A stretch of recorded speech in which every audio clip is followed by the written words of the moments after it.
Hey there folks, as far as you're concerned, my name is Freak with a Pen, and before we start the video proper, I would just like to ask you to please consider checking out the Patreon, where for a few bucks a month, you can get special treats, such as your name or pseudonym in the credits of every edited video, involvement in some of our Patreon exclusive raffles, as well as early access to our videos. And remember, the first week's free. Hey there folks, as far as you're concerned, my name is Freak with a Pen, and this is the Throwback Thursday stream, and tonight we are playing more Ace Attorney Phoenix Wright.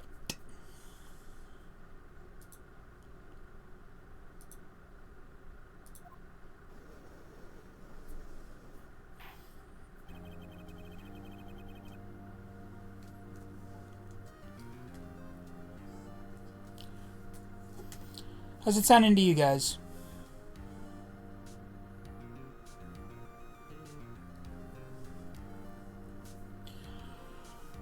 The court is now in session for the trial of Miss Maya Fair.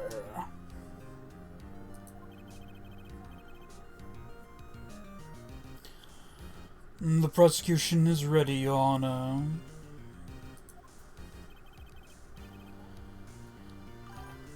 Sounds good. Music could go up a tiny bit, but still audible. Alright, let me just... Where's the desktop audio?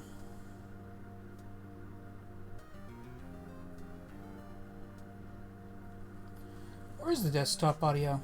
The hell?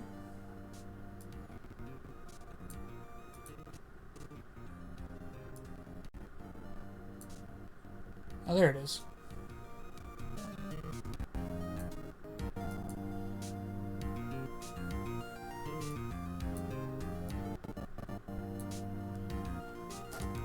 How's that? Is that good?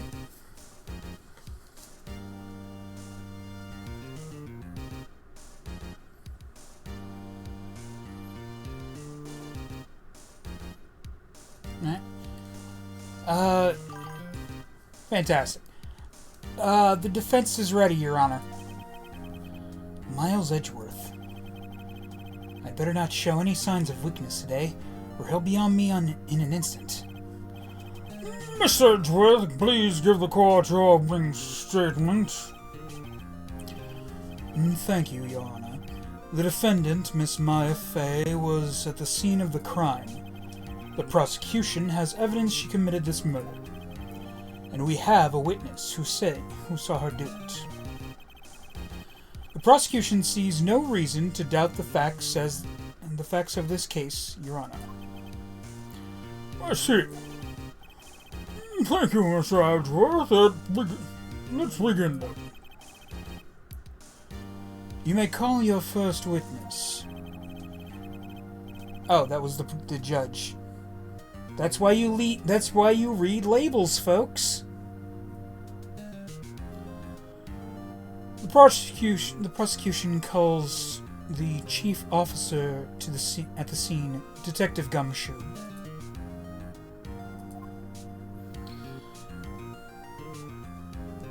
The continuing bromance of Miles Edgeworth and Dick Gumshoe.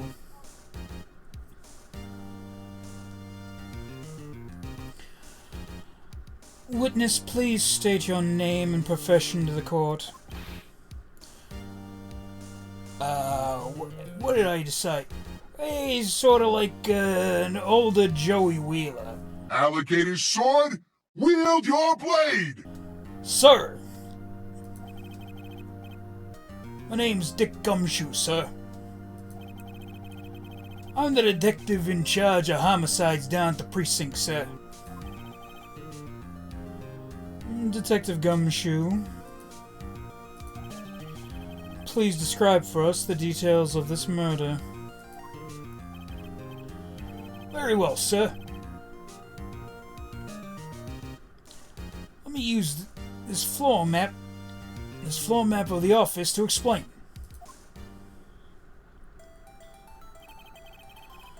The body was found by the window here. And the cause of death? Loss of blood due to being struck by a blunt object, sir. The murder weapon was a statue with a thinker found next to the body, sir. It was heavy enough to be a deadly weapon even in a girl's hands, sir. The court accepts the statue as evidence. They're still calling it a statue. Ah! Sorry, I clicked outside the window. Anyway, how y'all doing tonight?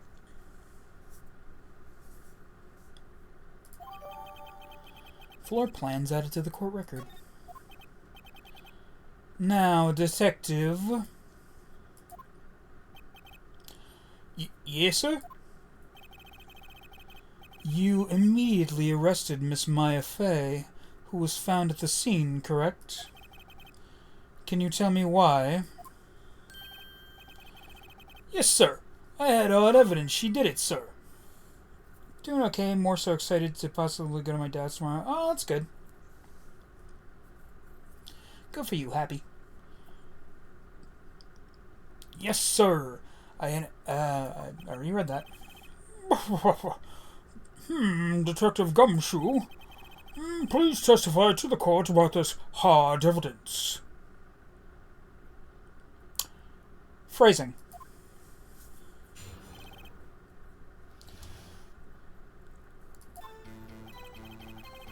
As soon as the phone call came in, I rushed to the scene. There were two people there already. The defendant was Miss Maya Fey, and the lawyer, Mr. Phoenix Wright. I immediately arrested Maya Fey. Why? We had a witness. We had a witness account describing her. The witness saw Miss Maya Fey at the very moment of the murder.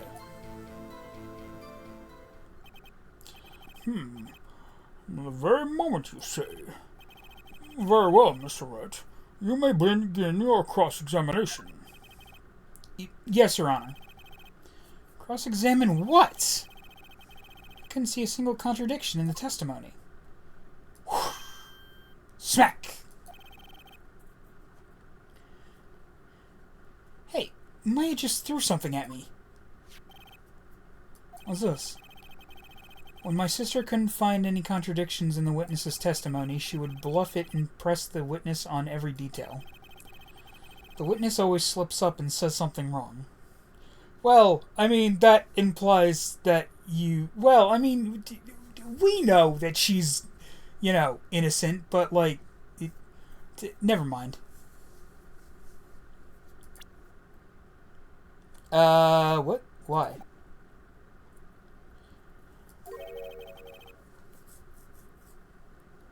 Worked lots of times. I should have expected Maya would know some of her sister's tricks. Alright, let's give this a try. Something the matter? No, Your Honor. I'd like to begin my cross-examination.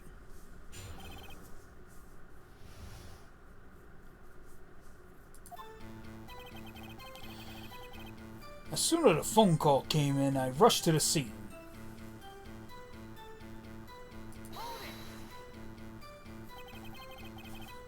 By the way, what do you guys think of the GIF I put on my PNG tuber's face tonight? I made it myself. Who did you say you got a call from? Hey, pal, don't play dumb. You know who.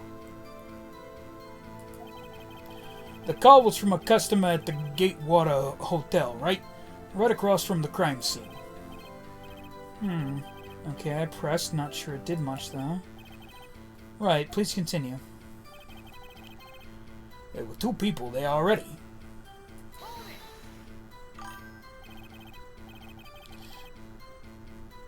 The slam of coffee seems to fit the courtroom. I mean, that and the fact that I do, in fact, have a big-ass cup of coffee here.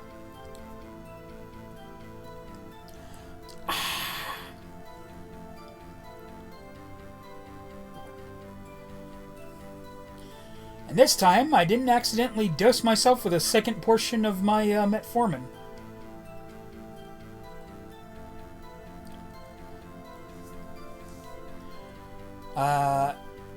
Detective Gumshoe, how long would you say it took between you receiving the call and your arrival at the scene of the crime?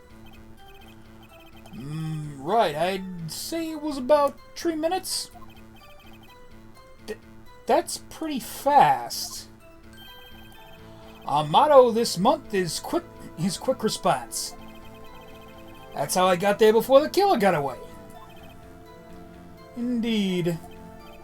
So, tell us who the two people you found on the scene were. Yes, sir. The defendant, Miss Maya Fey, and the lawyer, Mr. Phoenix Wright. Well, that's good to hear, Shida. Hey, sometimes the best news is no news. I think we can all appreciate that in today's climate. I just took a pointed sip from my coffee, like y'all could see me do it.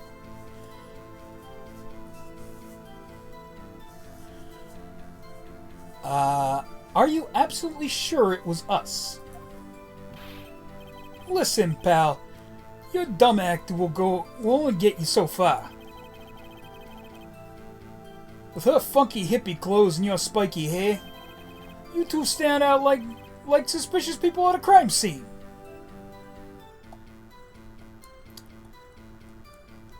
Dick Gumshoe, the soul of a poet.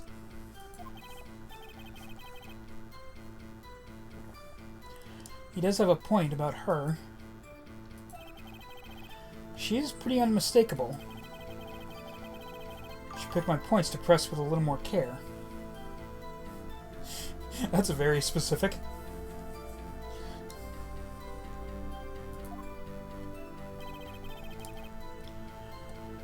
I immediately arrested Miss Maya Fey. Why is that? What's your reason? Why? We had a witness account describing her. Hold on just a second. Yeah? If I heard correctly, you said you arrested her because you had hard evidence she did it, correct? Huh? Did I say that? Me? I heard you say it. You did say it. You did say it. Exactly. What about this suspicious woman in pink's claim was hard evidence? What? Miss May is suspicious, and she sure isn't pink, pal.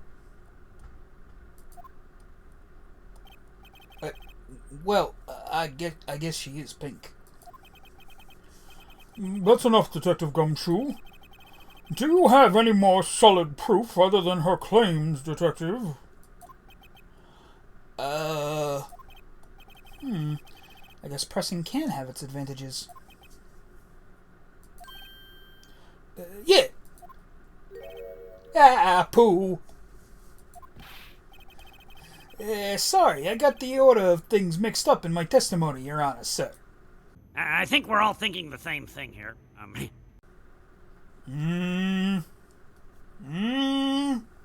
Look, I know that Gumshoe's a good guy, and he's genuinely not trying to falsely accuse Maya, but a little sus. That's all I'm saying. That's all I'm saying.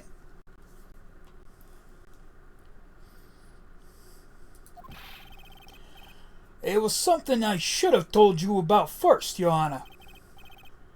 Very well, Detective. Let's hear your testimony again.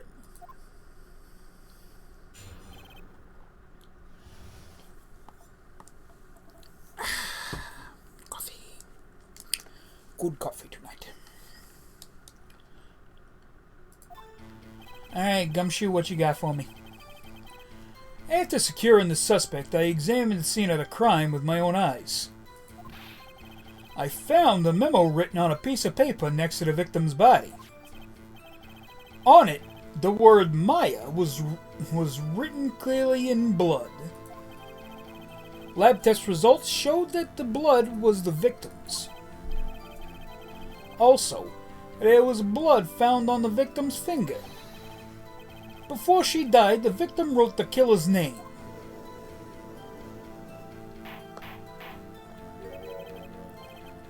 How you like that? That's my hard evidence.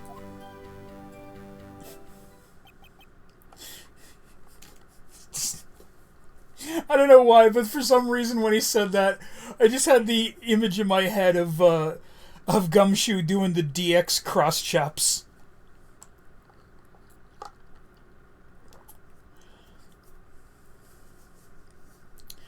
Oh, God. Before we begin cross-examination, I have a question for you, Detective. Yana? Why didn't you testify about the vital piece of evidence the first time?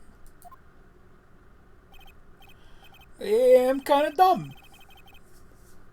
I know, I'm real embarrassed I forgot about it, Your Honor, sir. Try to be more careful. God, remember when the judge was competent?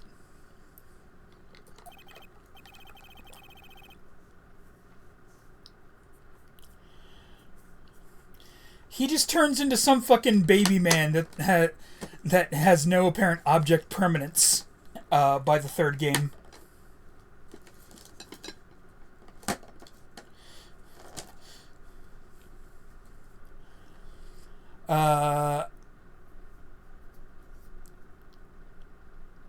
Very well. The defense may begin the cross-examination.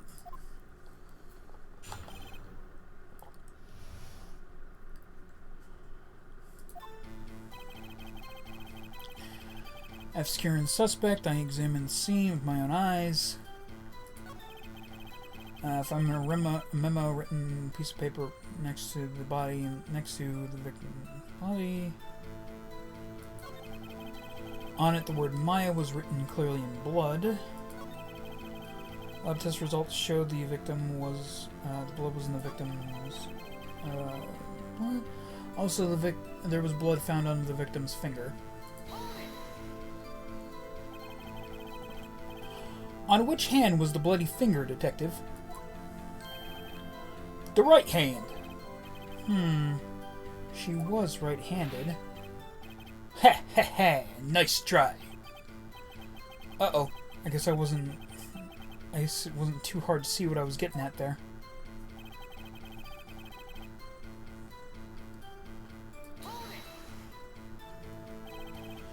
Detective Gumshoe. Do you get a lot of cases where the victim actually writes the killer's name? Sure, it happens all the time, in books and in the movies. This isn't a movie, Detective.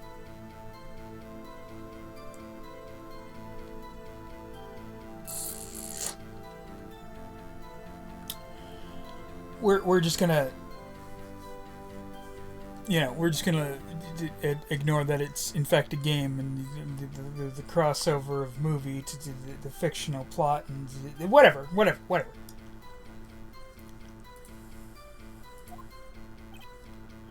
Oof. Let's talk about reality, shall we? I guess I haven't heard of many cases, no. Don't you find it a little odd that the victim would write down a name? Especially the name of her own sister? Yeah, actually, you got a point, pal.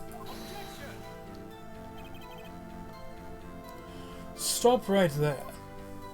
I love that everyone I have ever fucking seen who does a voice for the readings of the characters always make Edgeworth British.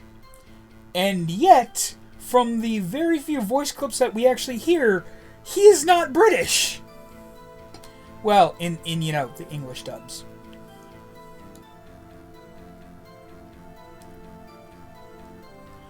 The witness's opinion on the matter is irrelevant. Sorry, I grabbed a gummy. I'm weak.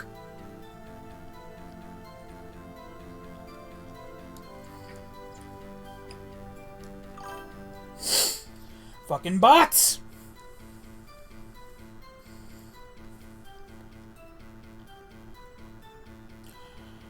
The witness's opinion on the matter is irrelevant.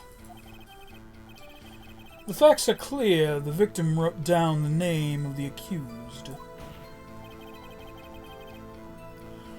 The victim told us the name of her killer.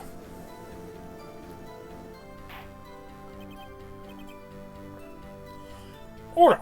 Order! That didn't go so well. That's probably the only downside when comparing lives from Twitch and TikTok. I mean,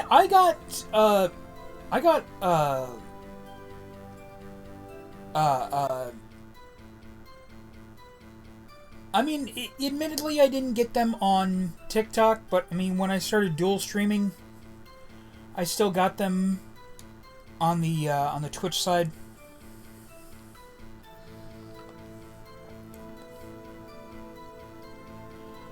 That didn't go so well. That's right. What he said. Before she died, the victim wrote the killer's name.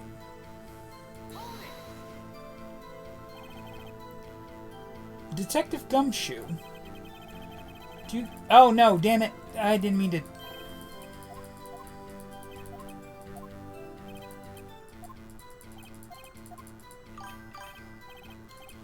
Oh, I just mean Twitch is a better streaming app, but at least TikTok has no bots trying to get you to buy viewers every time you go live. I mean, frankly, it's only a matter of fucking time. Especially with who bought TikTok.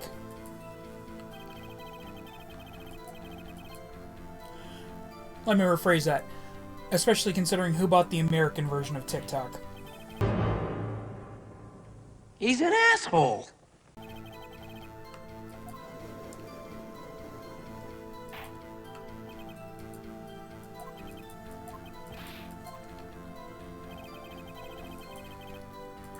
I meant to hit present.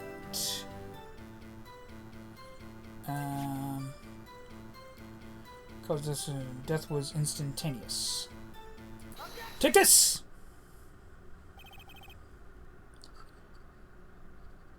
I'm surprised they don't charge you to go live, right?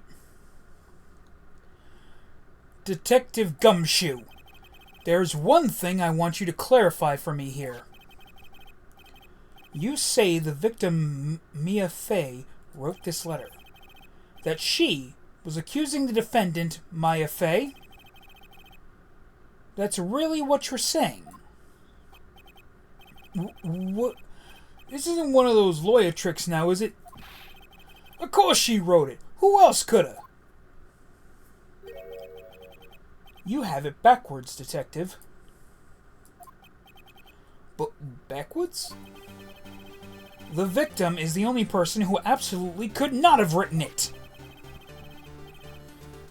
I don't know if that's necessarily true. Stonewall Jackson couldn't have written that letter.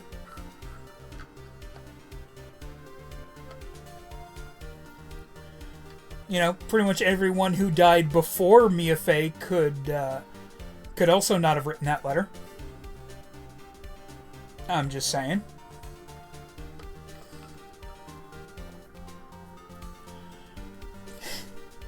Why am I playing dumbass advocate? This is a report from the department, detective. Immediate death due to a blow from a blunt object. From your department. Oh, shit. Oh. She died immediately! But... No butting your way out of this one, detective!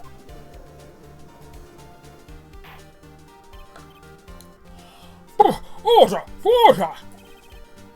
The defense has a point. Someone who died immediately would not have the time to write anything down. Mr. Wright, I beg your pardon, but when exactly did you obtain that autopsy report? When? The day after the murder. It was the day after the murder.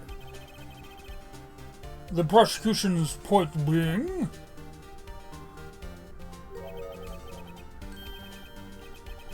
That autopsy report is outdated, Your Honor. What?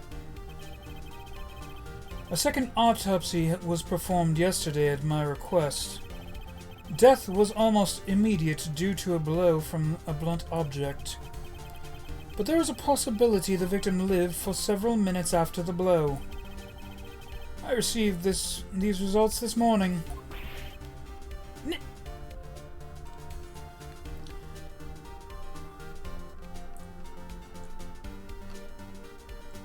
So apparently, the way that these games work is actually pretty accurate to how juries or how courtrooms actually went at the time. And later on, when they introduced the whole I forget what it's called, but they change it during the Apollo Justice games to a different form of courtroom thing. And the reason they did that is because that was actually happening. They were actually changing the way that the courtrooms operate in Japan at the time.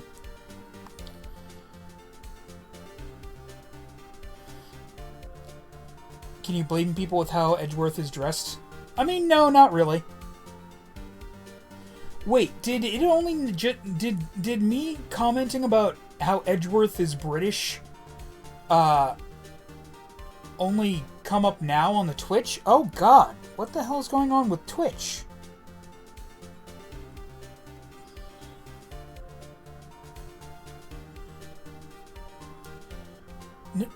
No way.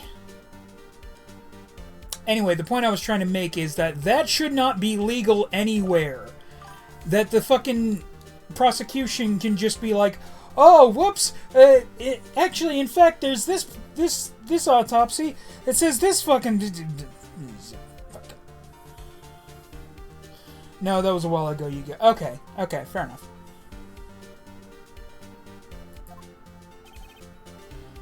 And I mean, yeah, you've got a point with the fucking cravat. Fucking fancy boy. Your Honor, it is quite easy to imagine that the victim did have time to write Maya. Oh no, I only just typed it because it was I was fighting for my life in Mother. Oh, fair enough. That is all. Motherfucker took a bow. Fucking jackass. I see. Damn you, Edgeworth. I should have known you'd have something up your sleeve. Okay. Edgeworth... Okay. Later on in the series,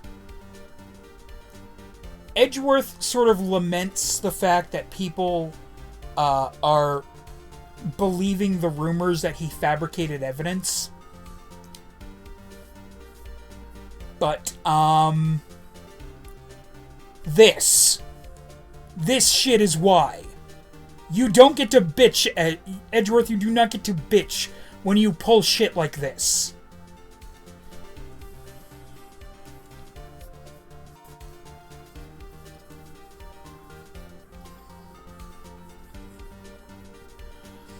Why, Mr. Wright, you looked shocked.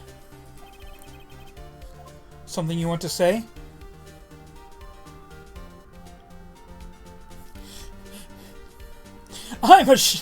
You're a sham, Edgeworth. Detective's a sham. I'm a sham. What if I just said I'm a sham? Love how Gumshoe and Edgy became good friends and allies to the player in the later games. I mean, yeah. That's when, that's basically when, Edgeworth stopped caring about winning and started actually caring about the truth.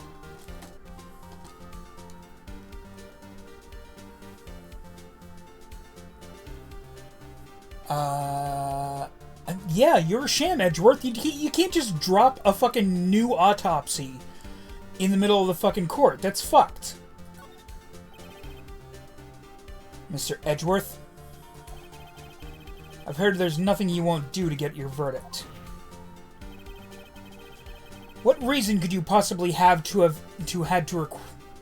had to request a second autopsy report? Mr. Wright, the defense will refrain from personal attacks on the prosecution.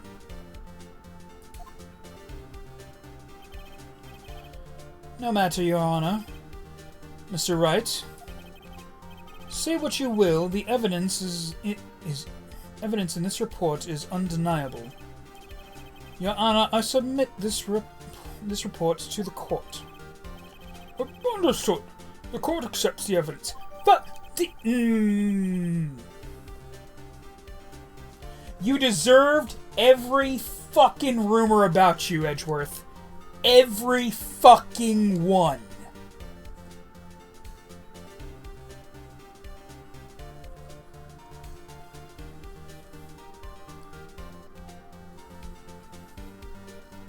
Pain in the ass.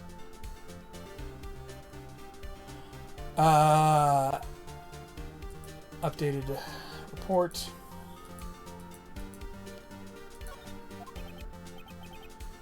Well, Your Honor, the evidence strongly suggests the victim was identifying the killer.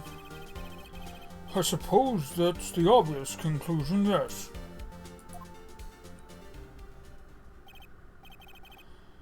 Darn, this isn't good. The prosecution would like to call the next witness. This poor innocent girl saw the murder with her own eyes. Did the victim, Miss April May, take the stand? Wait, did I say victim?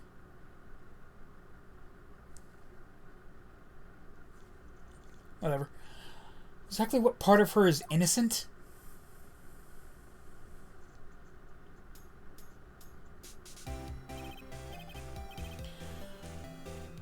Witness your name, please. Ah, God, what fucking voice did I give her? I must have given her, like, the fucking, like, Valley Girl voice, right? April May, at your service. Wink. I have the three main protagonists. How do you rank them between, prosecutors. Godot, Edgeworth, Franziska von Karma.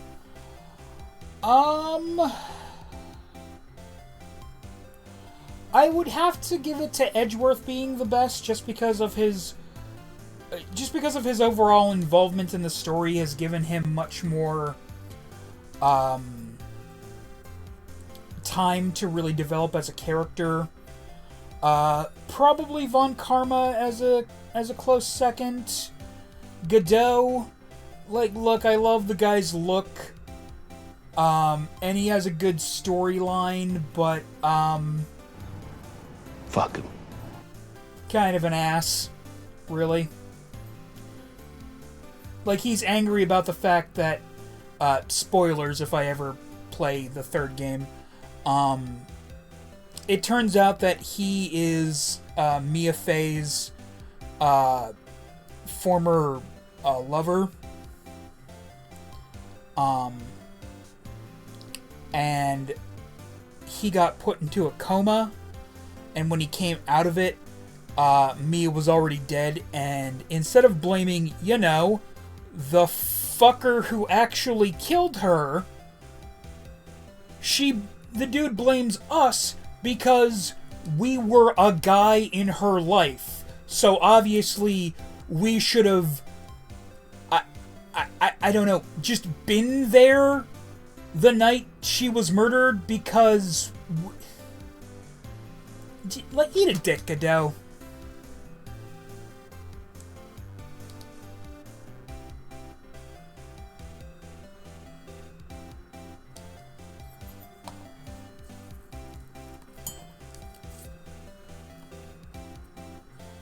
Like, don't take out your shit on us because you feel guilty that you weren't, that you we're in a coma. Don't put your fucking survivor's guilt shit on us.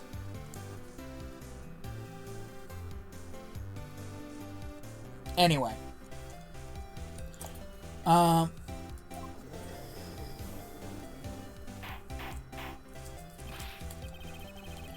Order!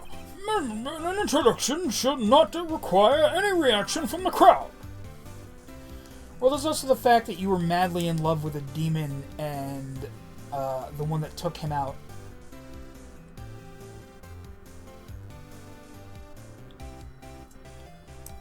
Okay. Wait.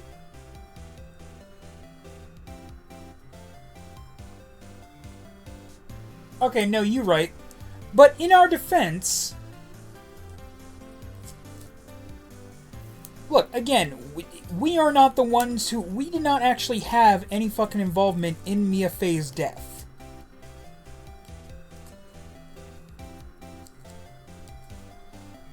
And not for nothing, but wasn't he also fooled by... Again, spoilers. By her innocent act?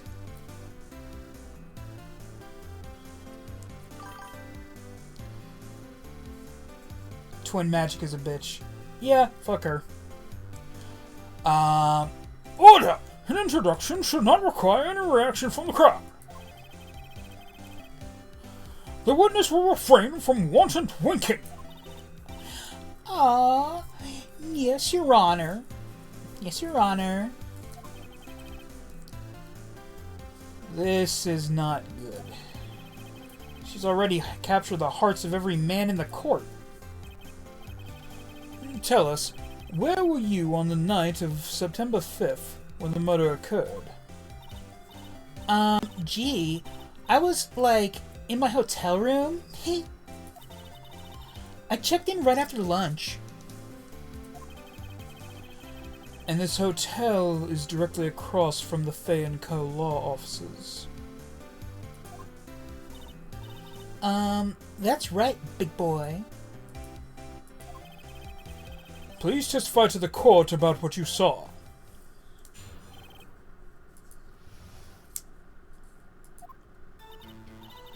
It was like 9 at night. I looked at the window, you know. And then, oh, I saw a woman with long hair being attacked. The one attacking her was the mousy girl sitting in the defendant's chair. Then the woman, like, dodged to one side and ran away. But that girl, she caught up to her and she hit her. Then the woman with the long hair, she kinda slumped down. The end. That's all I saw. Every little bitsy witsy. Wink. But I've always been a defendant of his true lover, especially with what happens to him in the Apollo game.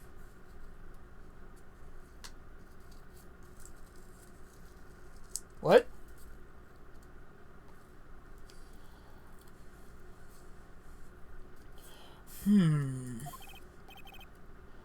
Well, Your Honor.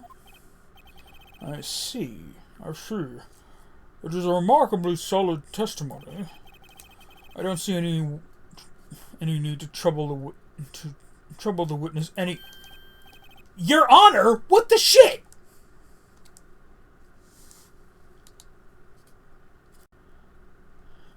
Wait, Your Honor. Yes, Mr. Wright. What about my cross-examination? I thought the witness's testimony just now was quite firm, didn't you? Mr. Wright, I understand you were Miss Mia Fey's understudy, were you not? You must know her technique well. Her cowardly way of finding tiny faults in the perfectly good testimonies. Hey! How dare you! Oh, I'm sorry. Apparently I'm not allowed to make personal attacks, but this fucker can call my dead mentor or a fucking coward right to my face? What the shit, Judge? The fucking ruination begins.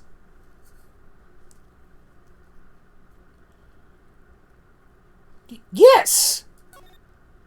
Obviously I'm fucking cross-examining the witness. I'll gladly proceed with the cross-examination. If only because I have a feeling Miles Edgeworth doesn't want me to. She has to have some weakness. Very well. You may begin your cross-examination.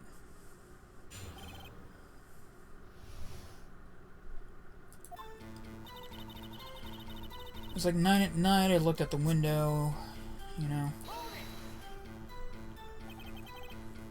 Why did you do that? Huh? Why? Like, why what? Why did you look out the window? Were you expecting to see something? Oh, well, gee. What, that's it? She can't get out of this question that easily. I sort of, you know, I had a feeling. Well, I have a feeling she's trying to avoid the question. Maybe I should press a little harder on this one. Go for it! Let's see how far I can run with this. Surely you must have had a reason to look out your window at that time of night. Oh. Mr. Wright, I will not have you badgering my witness. But badgering? You insist on needling her with these trivia questions. I really don't think it should be allowed. Fuck you.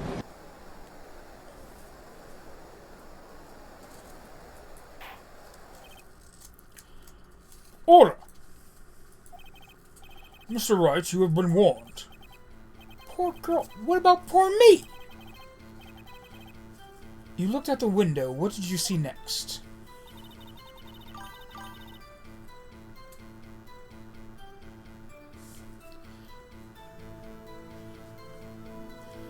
Like you said, Miles wants to complain about rumors but acts like they say. Exactly!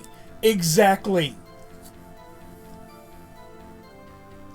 God, I wish in the later games when Miles is complaining about, you know, all these rumors about him, you could just say, well, maybe if you hadn't acted like that, maybe if you hadn't acted like a complete ass, people wouldn't be thinking you were one.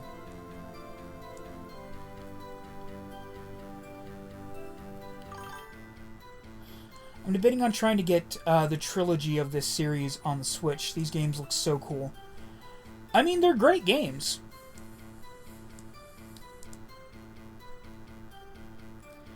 And then, ooh, I saw a woman with long hair being attacked. The one attacking her was the mousy girl sitting in the defendant's chair. And the woman dodged to the one side and ran away.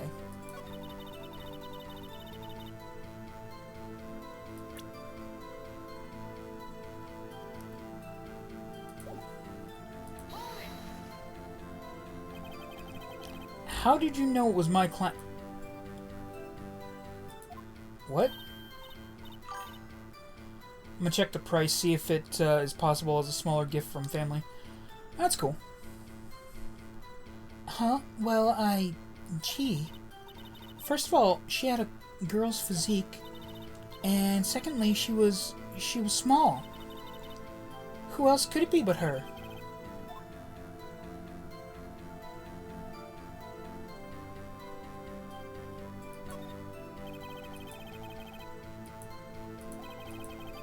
The court keeps siding with her. I better not press too hard on this one.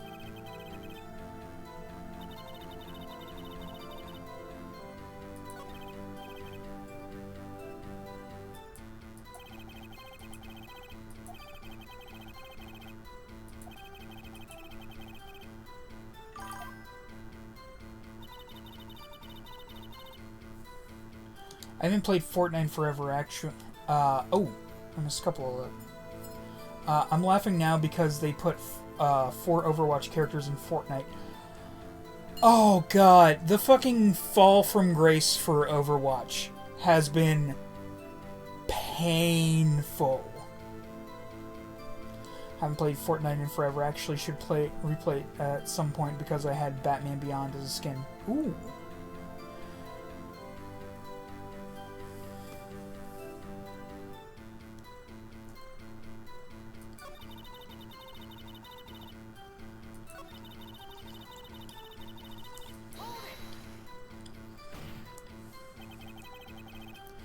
How do you know she was the defendant? Huh? Well, you know. Genji, Diva, Mercy, and Tracer.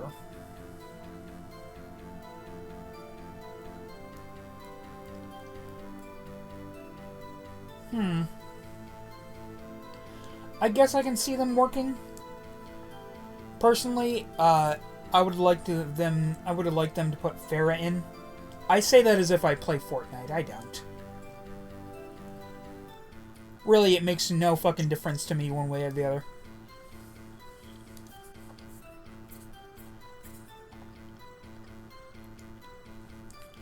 Huh? Well, you know, she had a girl's physique. Look, I just know, okay?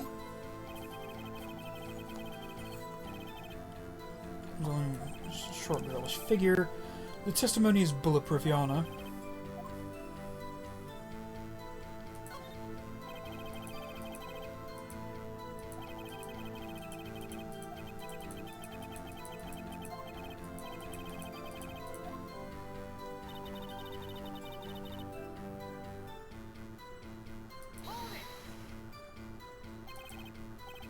She dodged?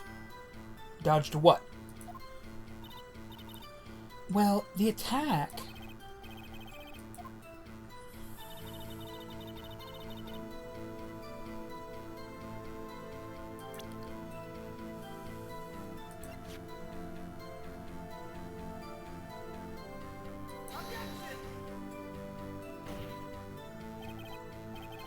Your Honor, that statement contradicts this... crap.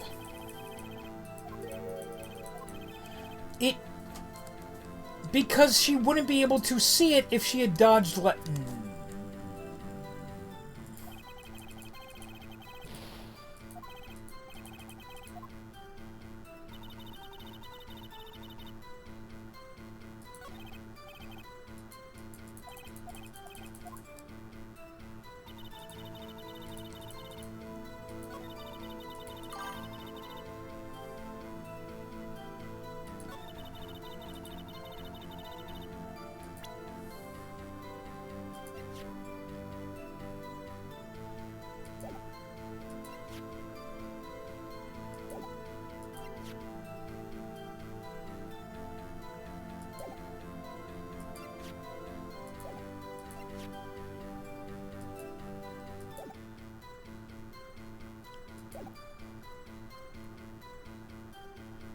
What were you showing? I was trying to show the floor plans, basically say, like, how could she have seen,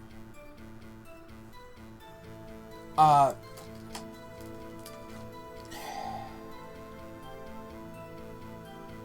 how could she have seen,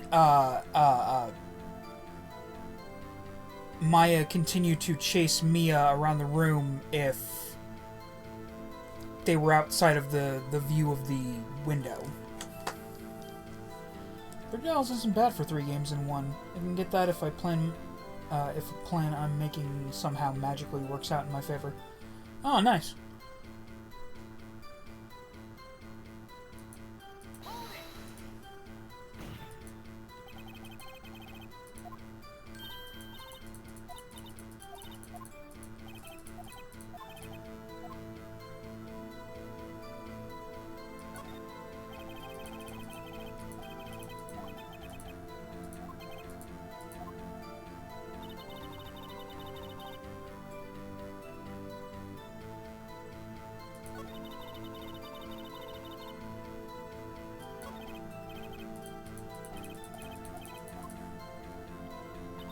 I can't even remember what I've pressed and what I haven't.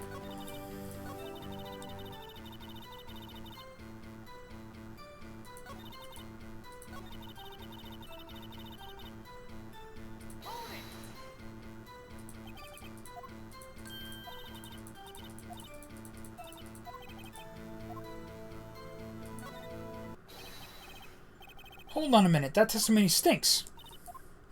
What? Miss May, I'm willing to bet that you saw nothing. Did you really see the defendant at all?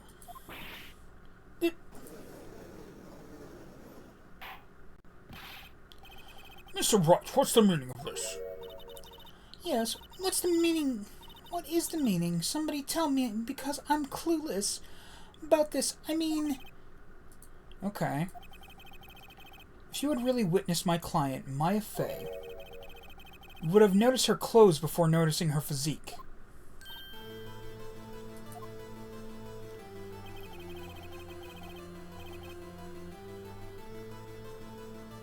Really? This is what we had to press? That it's odd that that she noticed Maya's physique rather than her clothes? This doesn't...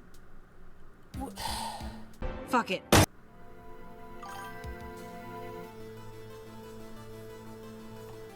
Okay, sure, whatever. No one wears clothes like this on a daily basis, except her.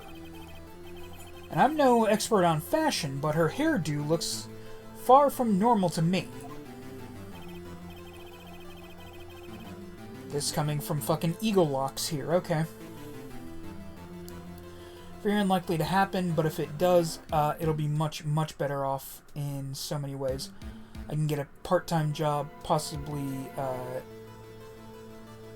date the way I want to, and spend time with family I see rarely. Oh, nice. Good for you, Happy. However, the witness's testimony mentions neither of these things. The testimony is bogus. But... Still, we don't know if she was dressed that way the night of the murder. She was, Your Honor. I saw her. And so did Detective Gumshoe.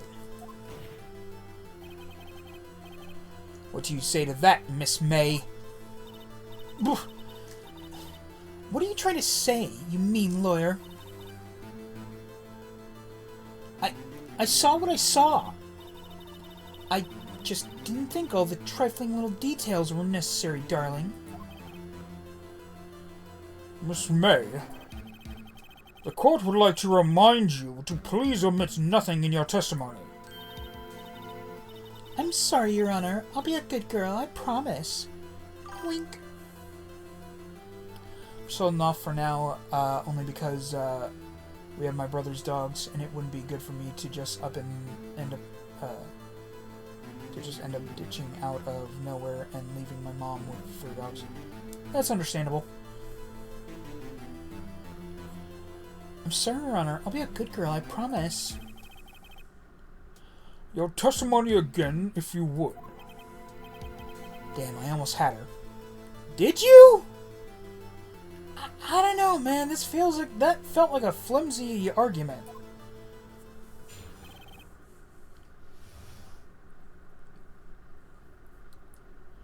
Welcome, folks. Welcome. I did see everything. I did. The victim, the woman, dodged the first attack and ran off to the right. Then the girl in the hippie clothes ran after her. And she hit her with the weapon. With that weapon. I saw it. I did. That clock. The kind of statuette clock. The thinker, I think. Well, does the accuracy of my report not startle you? Teehee. Well, I mean, the answer for this one is obvious. I see. I only wish you had been so detailed from the beginning. Please begin the cross-examination.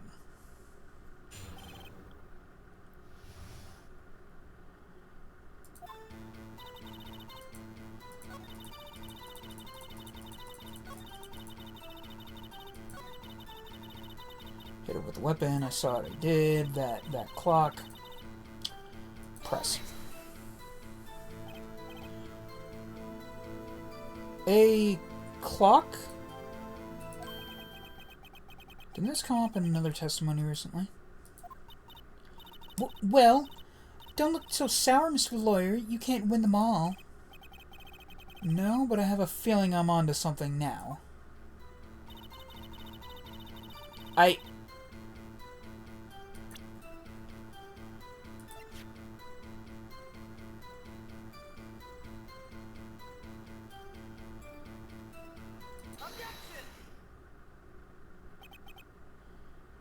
Miss May, what you said just now was quite revealing.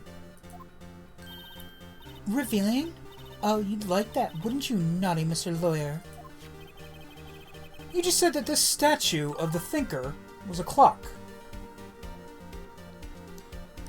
Wasn't it said that the victim dodged to the right, not to the left, not the right? Was it? No, but I'm pretty sure it's that no one in the trial up to this point has called the thinker a clock. And there would be no way for her to know that it was a clock. You just said that this statue of the thinker was a clock. But there's no way of knowing that just by looking at it. Another person in much the same position as you recently called this a clock too. And he was found guilty of murder. That makes her way more sus than yeah.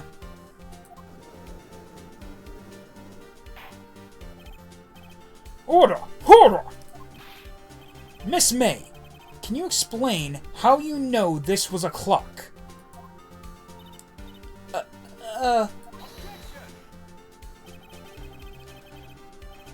The witness saw the murder with her own eyes. That's all that's important here. This is why the rumors exist. You're a dick. The defense is trying to confuse the issue with the trivial concerns. Yes, of course. You will withdraw your question, Mr. Wright. The fuck I will. The questions are all I have, Your Honor. And as you may recall, I've caught murderers with these questions before. Well, only once.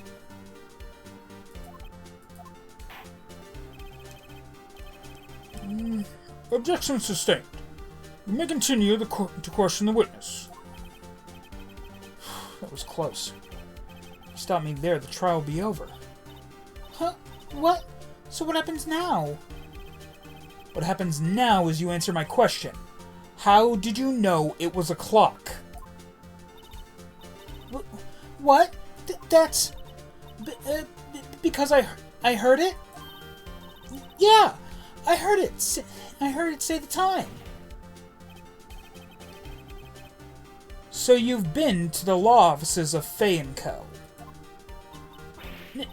No, I didn't say that. Why would I go there? I heard from my hotel room. The law offices of Fay & Co., where the murder took place, are very close to the hotel. She easily could have heard the clock. Well, Mr. Wright, are you satisfied? No. No, Your Honor. I can't give up now. I'm not satisfied because...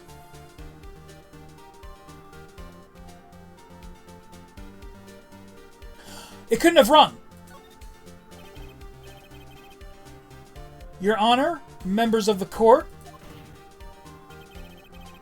it is inconceivable that the clock in question rang.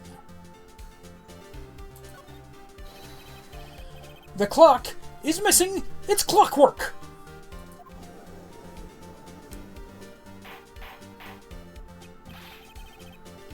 But how could you possibly? Just have a look, as soon as you can. Oh. See anything interesting, Your Honor? It is as the defense says. This clock is missing its clockwork. It's quite empty.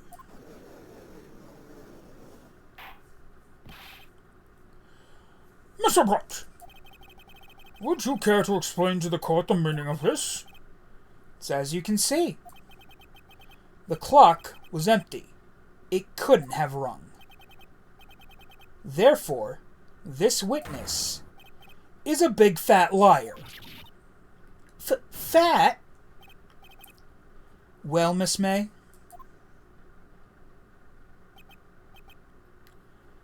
Tisk, tisk, tisk. Quite a show you've put on for us, Mr. Wright. He knew the clock was empty somehow. Somehow he knew. I'm afraid you've forgotten one thing, however. Ah, yes, of course, that's the only thing she took from that line of dialogue. I mean, you know, she's the kind of character that she's, you know, supposed to be. Indeed, the clock is empty, as you say. It can't ring. However, we must ask, when was the clock removed? If it was after the witness heard the clock, then there's no contradiction. That's true. That is a possibility. The clock might have been emptied after she heard it. And that is exactly what happened, Your Honor. Well, Mr. Wright, can you prove when the clock was removed? Impossible, of course. I have proof. But, what? What? Wasn't it you who told me proof is everything? Well, I was listening. And now I'll show you the proof you like so much. The evidence that proves when the clock was removed is... Ta-da! Holds a conversation between Chief and Maya. Touch check button to listen. Oh, check button? Oh. Maya, what's up? You haven't called in a while.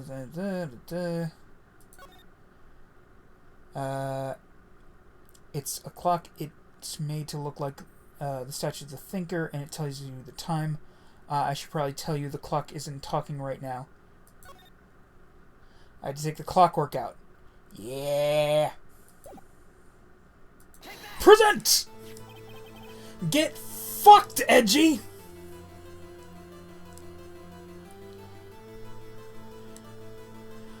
Take a look at this. That's a very cute cell phone.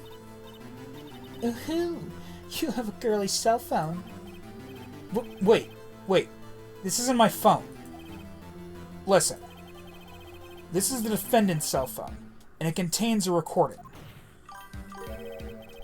I would have said the clock itself, wouldn't it have stopped when its stuff had been taken out? Like how a clock stops when it breaks or gets magnetized? Well, no, because of the way that the thinker clock worked, is that there was no actual clock face. Basically, it was just, I believe it was that you turn the head and the thinker says the time.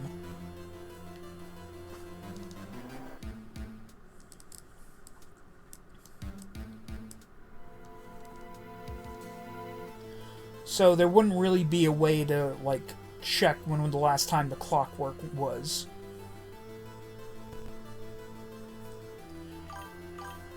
Oh, that's cool. I wonder if that's... Actually, yeah! Let me see... That actually sounds pretty badass. I want to see if that is a real thing. Thinker speaking clock.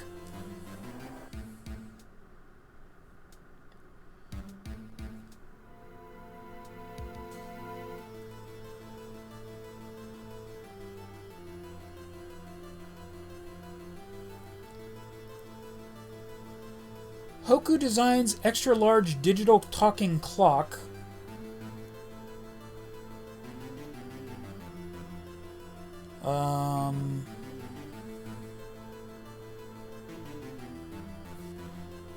Oh, but it doesn't look like the thinker.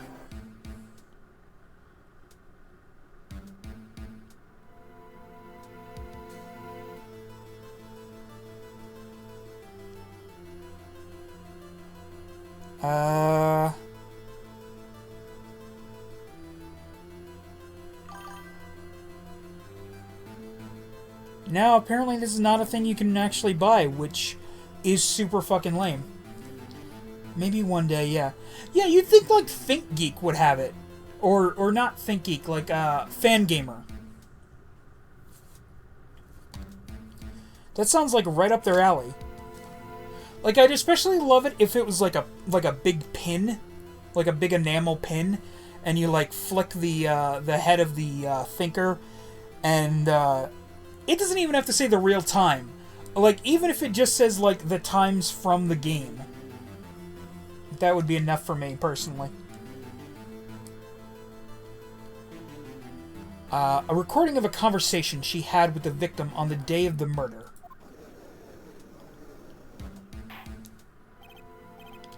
Order! Order! Lunchtime gonna be silent for a time, but hey, no problem, Happy. You do what you gotta do. The defendant's cell phone? This wasn't brought to my attention. Oh, sort of like how the fucking new autopsy wasn't brought to my attention, you cravat-wearing fuck? Who the fuck you think you is, huh? Fucking Fred from Mystery Inc.? Fuck you!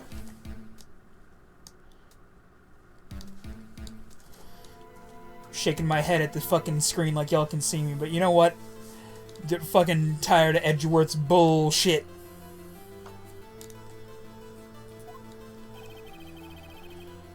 Perhaps Detective Gumshoe overlooked it. The good detective better remember he's up for an evaluation soon. My heart goes out to you, Edgeworth. Not. Let's hear the conversation.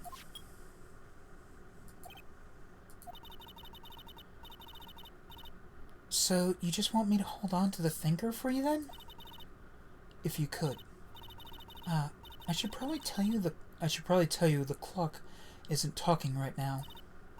Huh? It's not working? That's lame. I had to take the clockwork out. Sorry. September 5th, 9:27 a.m.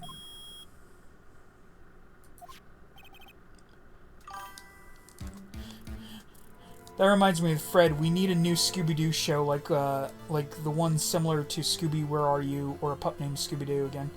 Apparently, we're supposed to be getting a new Scooby-Doo show that's sort of like the 13 Ghosts of Scooby-Doo, except it's in Japan and with yokais.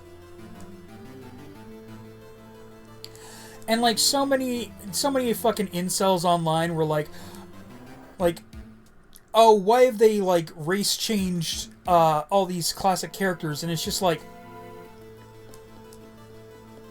please tell me you don't think that the group that are in the mystery van are Fred, Daphne, and Velma? Because they're very clearly supposed to be different people. Unless you seem to think that Velma's a fucking Shiba Inu.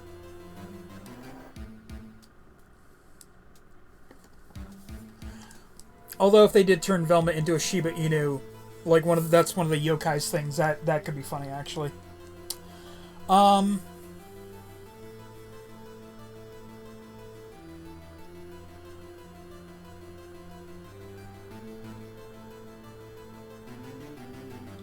Your Honor, I think this recording makes it clear that the clockwork was already gone. And this was recorded in the morning before the witness even arrived at her hotel.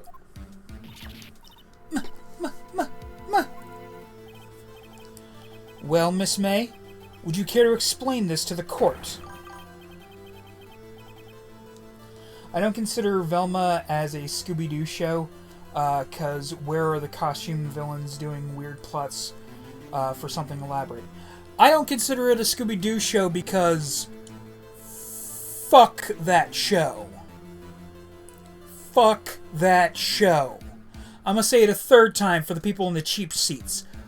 Fuck that show.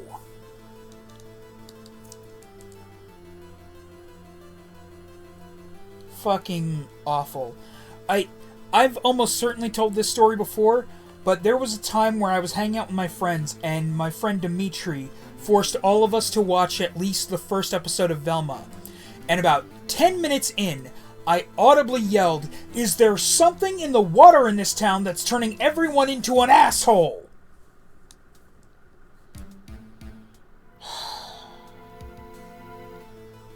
Fuck that show!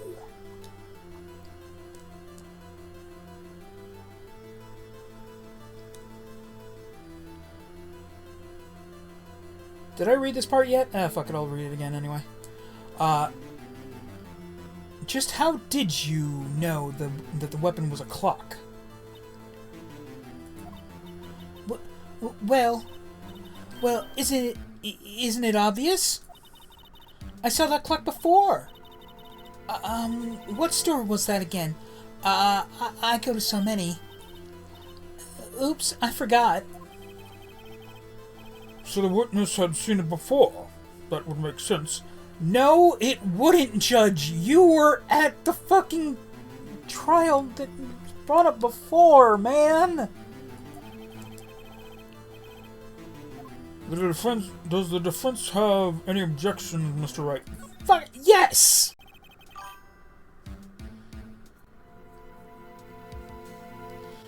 Velma is good for one thing at least. Police could use it as a threat for interrogations.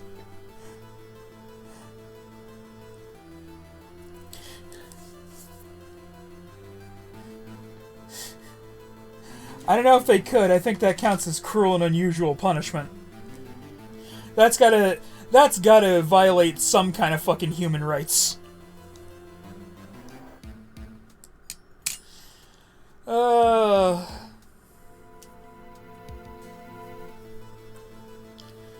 The witness claims she had seen it before.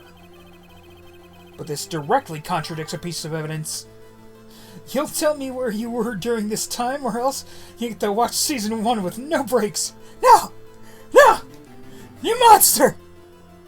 Sir. And then if you're still feeling squirrely, we got season 2. Huh? Still don't feel like talking? Huh? Well, congratulations. You just got yourself a viewing party of the Halloween special. No!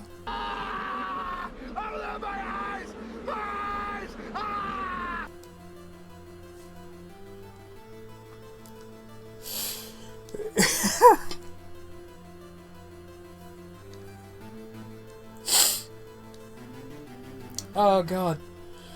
Why was that so much fun?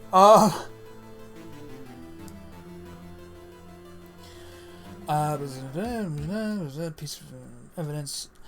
But this directly contradicts a piece of evidence already submitted to this court. Well, let's see it. And don't forget they can replay it as many times until they break. Oh god. We decided to give you a little break. Maybe let you watch something different. How's about Ghostbusters? Oh, thank God. 2016 Ghostbusters comes on. No!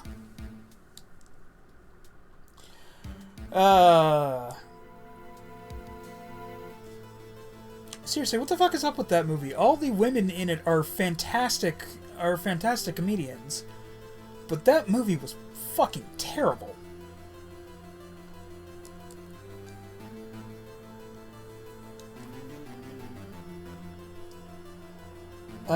Please produce the evidence that will prove the witness had not seen the thing. The real torture starts when they start playing Teen Titans Go for 13. Ha! Ha! Huh! Stir up in my mouth a little.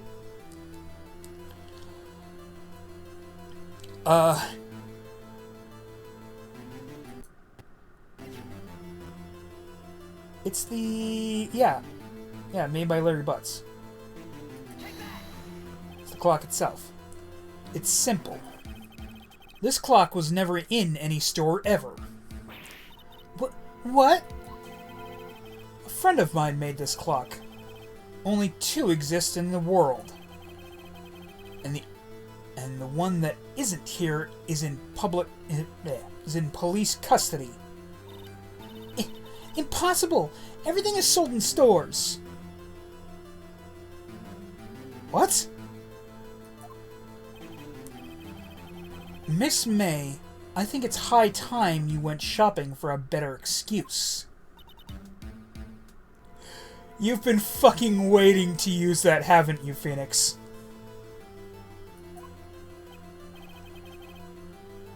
Oh, excuse is not on sale today?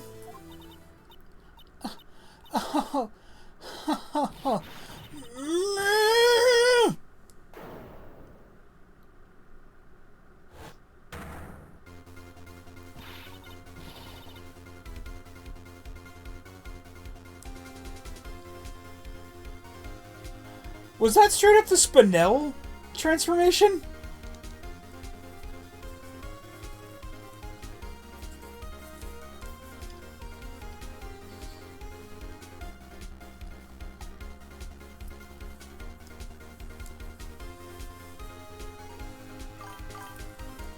Dang, she broke faster than if we started playing Velma.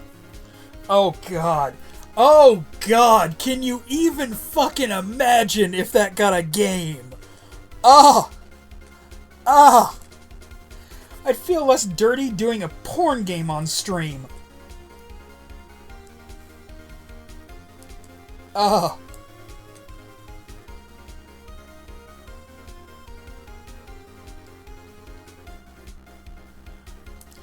What's to you, porcupine head? That stupid clock doesn't matter, okay? She did it, and she should die for it. Die!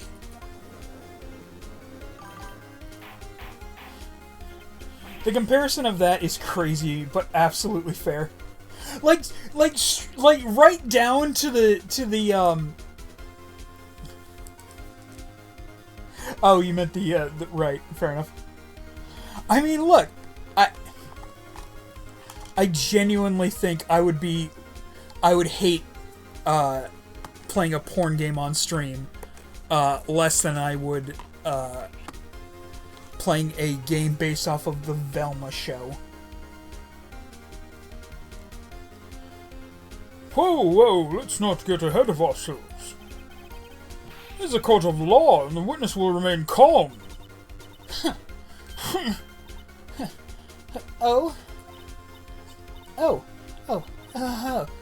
Silly me. Did I, lose it? I guess I did. Tee wink. Scary. Miss May, let me ask. Tell me, how did you know the weapon was a clock?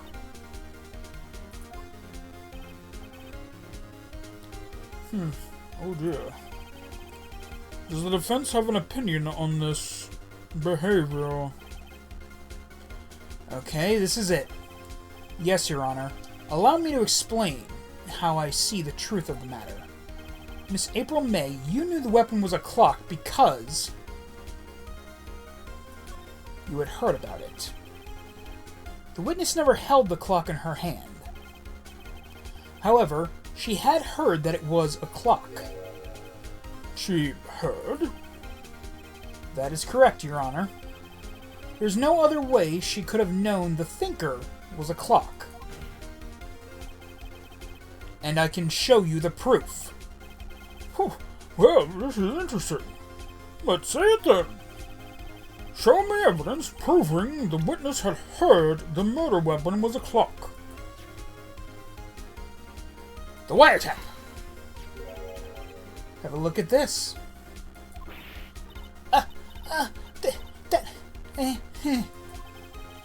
I found this in Miss May's room.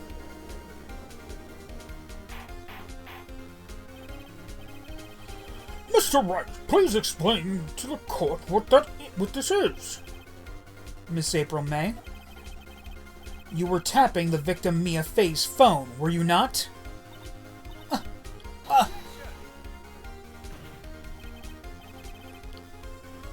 Your Honor, this is irrelevant. I'm not entirely sure that it is. Objection overruled. It troubles me that our witness was in possession of a wiretap. This is outrageous. Does the defense truly claim that the witness was tapping her phone? Absolutely. Even if that was the case, which it is not, you still have to prove one thing. Did the victim ever say that the weapon was a clock on the phone? Can you prove that? I think not. What? We fucking played the recording earlier, Edgeworth. What the fuck are you talking about? You deserve every rumor. Oh yeah? I think I can. It's simple. What? Here's my proof.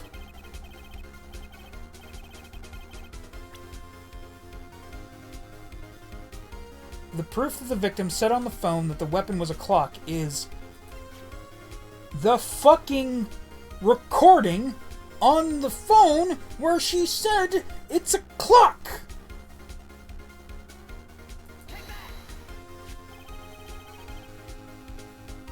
We already did this, Edgeworth!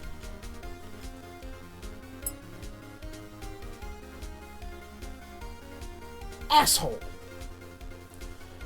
I present the defendant's cell phone. Yes, we've seen that. Listen once more to the conversation between the defendant and the victim. Bro forgot what happened 10 minutes ago. Exactly! I fucking made a comment earlier about the judge not having object permanence, but apparently fucking Edgeworth has fucking missing that too.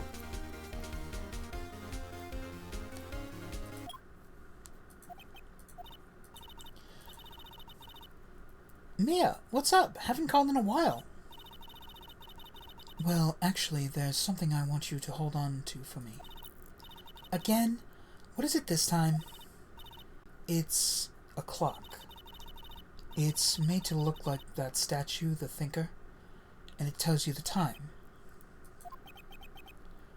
Miss April May. You used a wiretap to listen to this conversation. That's how you knew the Thinker was a clock. Am I wrong?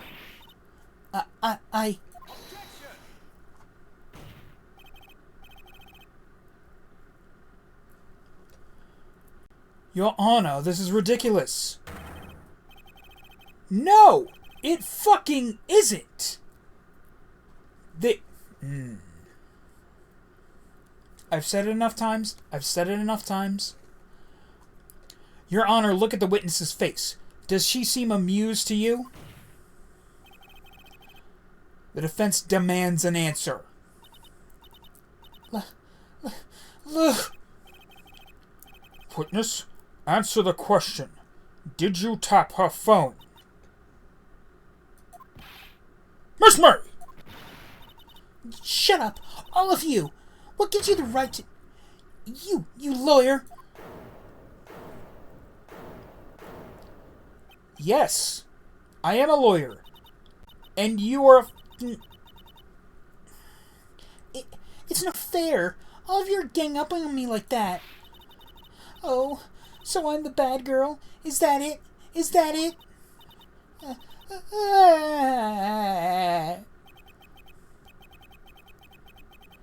That did it. The court's seen the real Miss April May now. Now to deal a final blow. Why did you tap her phone? Answer the question! Do I have to? Isn't this a murder trial? Isn't tippity-tapping irrelevant? She's saying exactly what Edgeworth wants her to say. Miss May, you were tapping the victim's phone. I hardly call that irrelevant. While this court does not condone the defense's tone of speech, he has a point. Well, Miss May, do you have an explanation for the court? I forgot that this is the voice I do for Judge. Can you prove you had nothing to do with this murder, even though you tapped her phone? Huh. I'd like to see her pull that off. Mr. Lawyer, I saw that evil grin. You were probably thinking I'd like to see her pull that off, weren't you? Damn, she's good. Well, you're not the first man who's thought that, and of course, I can and will. You can't be serious. No way! Way, I say. Way! Oh, and I assure you, I'm serious, Mr. Lawyer. Okay, so the killing happened around 9 at night. Why, that's just when I was getting room service from that sweet bellboy. Room service? Iced coffee, I believe it was. Iced coffee, you know, like normal coffee, but cold. Speaking of coffee...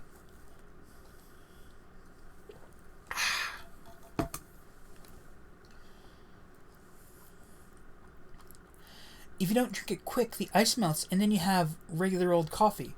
Well, no, at that point you have room temperature, watered down coffee.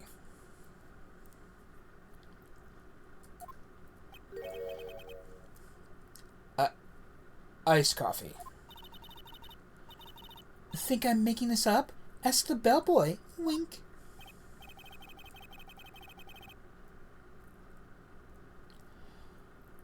Ergo, the witness was not on the scene. At the time of the murder. Okay, great.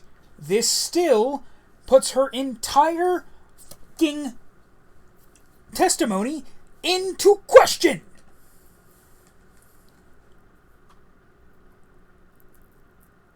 She has still not answered why she tapped the fuck mothering phone.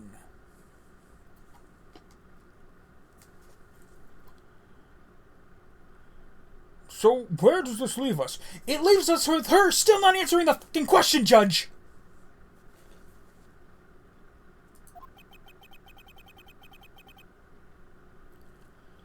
It is my greatest pleasure to inform you that a witness appears to have been tapping the victim's telephone. However, that is a separate crime with no bearing. Your only fucking witness was tapping the phone of the victim. She refuses to tell us why. And this puts her entire fucking testimony into question. You asshole, you deserve every fucking rumor and every bit of plight that you go through in the later games. You asshole.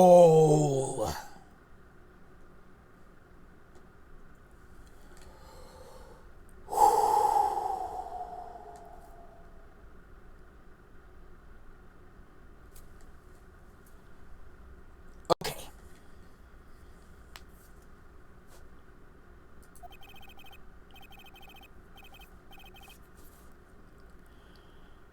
Her testimony stand. No! You fucking piece of shit, cock ass motherfucker. I'm gonna have a goddamn aneurysm.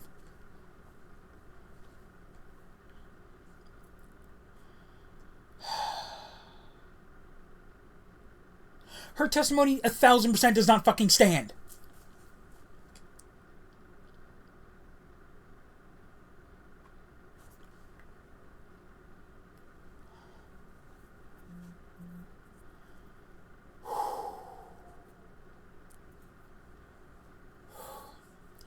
Her testimony stands. She saw the defendant Maya Fey commit murder. They're just gonna let her... They're gonna let her just walk away? There's no way I can win... The fuck you can't! There is a distinct fucking connection between April May and Mia Fey, and she has a vested interest in someone else going down for a crime if she had...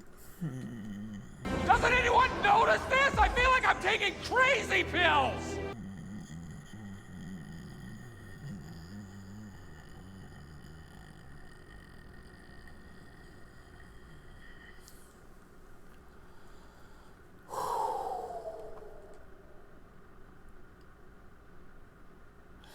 I know something is gonna come, is going to, you know, basically happen, but like this logic is shit. This logic is bullshit. There's no way.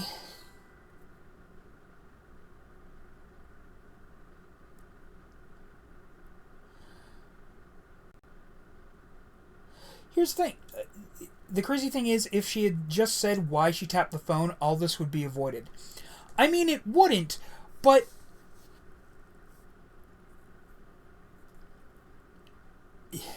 But you know what? If she had made something up as to why she was tapping the phone, at least then I think I would be less frustrated. You know what I mean?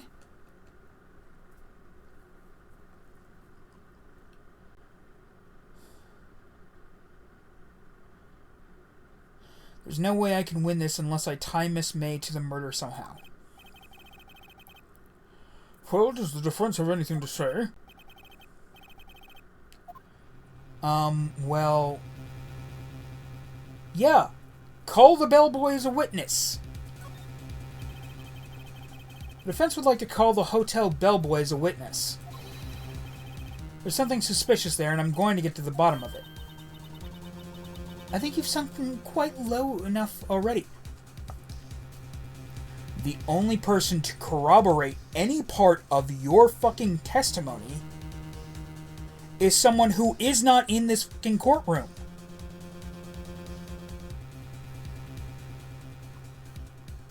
And you only fucking pulled their existence out of your ass when you were pressed. Shut the fuck up, you bubblegum bitch.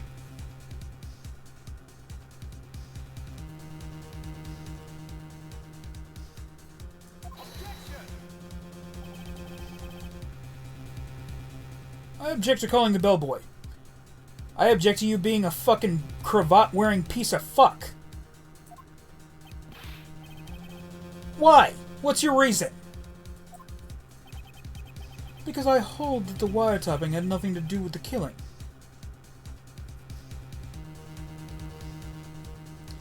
You deserve all of it.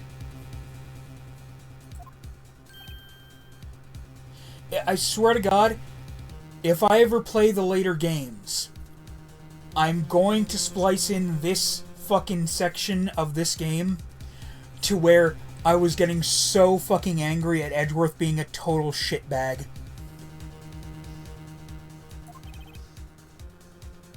However, if you agree to one condition, I'll consent to calling this witness. Condition? If Miss May's alibi is not called into question after you examine the bellboy, then you will recognize that Miss April May was not the killer, thus she is innocent. Therefore, you must accept the verdict of guilty before Miss Maya Fey. This is my condition. Why do you get to make any sort of condition like this?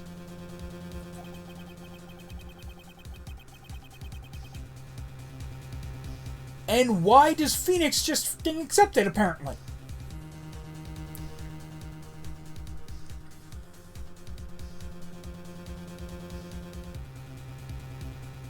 This form of courtroom deserve to get thrown out in the later games.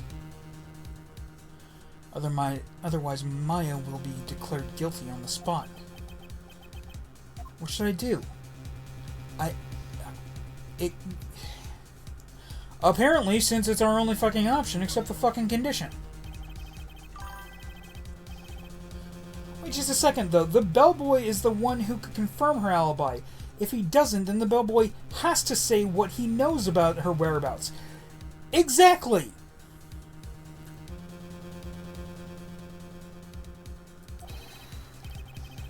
Understood, I accept your condition. Why does he get to make any kind of fucking condition like this? Why?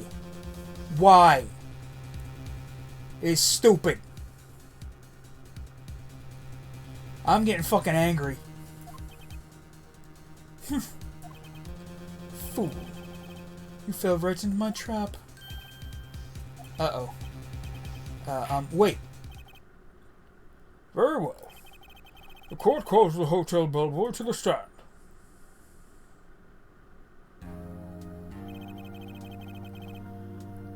I believe we're ready for the witness to testify. He certainly does not look like a He certainly does look like a bellboy.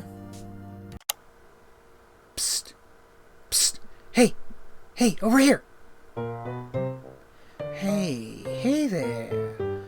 I was just in the neighborhood and was wondering if you'd like to join our Discord server. We got a text chat room, voice chat room, we do monthly watch-alongs, we do votes for some of the streams, and speaking of the streams, there's a room in there where I post the weekly streaming schedule, along with a post in there every time I go live with links to the live streams. We have a lot of fun over there. Hope to see ya. Really? Because to me, he looks like a young Alec Baldwin.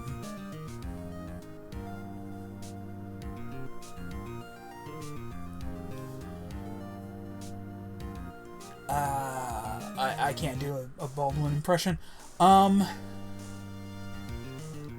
Yes, sir.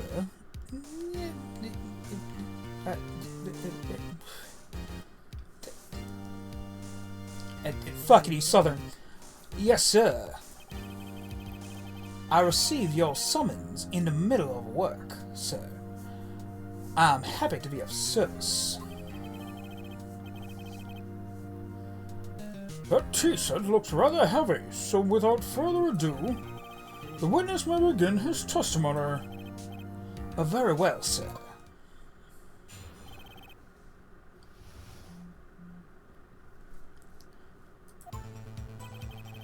I am the head bellboy at the fine Gatewater Hotel, in business for 4 generations. I believe I received a call after 8 in the evening from our guest, Miss May. She asked for an iced coffee to be brought to her at 9 on the dot, sir. I brought it to her room at precisely the requested time, of course. And I delivered the iced coffee to our guest, Miss May herself.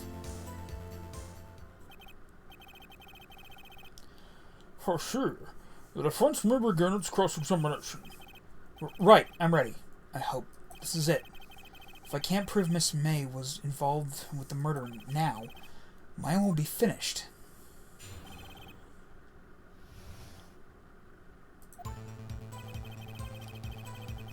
Head bellboy at fine Gatewater Hotel in business for 4 generations. I believe I received a call after 8 in the evening from our guest, Miss May.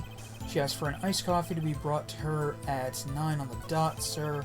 I brought it to her at precisely the requested time, of course, and I delivered the iced coffee to the guest, Miss May herself. You're sure it was Miss May herself? Miss April May herself? Absolutely, sir. Absolutely? Yes, sir. As in, so very absolutely, sir. It's an endearing mannerism of mine. How come you're so very certain? Well, when I brought the room service, sir, the guest, sir, favored me with an embracer, sir. Embracer? Is that French for embrace? Oh, it's supposed to be French. He's supposed to be French. Fuck it. Fuck it, he's Southern now. It's French for kiss, sir. But not a French kiss, sir. More of a peck on the cheek. Why would she have done that?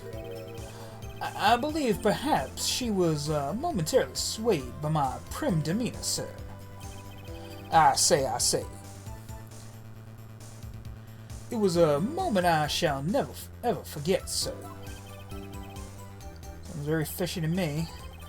I think our Miss May was up to something and wanted the bellboy to remember her.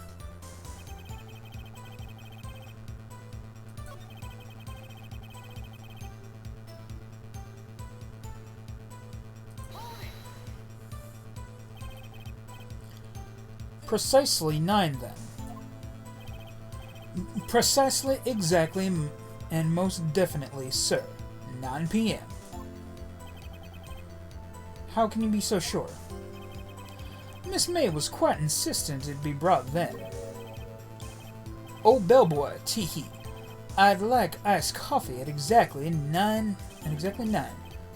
Something like that, sir. Therefore, I knocked on the door at the crack of 9, sir. Why would she be so particular about the time? It's no good. There's nothing there. Is that it? Tisk. Finally, you understand. This bellboy has absolutely no reason to lie.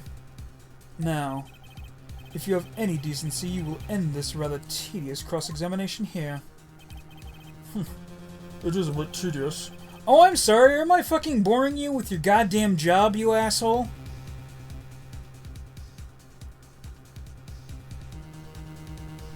The witness may leave the stand. I can't let this happen. Can I? I can't let this happen, can I? Wait, please wait. Perhaps does the defense have something to add? One last question. Let me ask one last question. Your Honor, I must object. The charade of justice has gone on long enough. No, Mr. Upworth. Alright, Mr. Wright, I'll give you one more question, that's all. Okay, this is really it. Now, this is my last chance. What do I ask him about?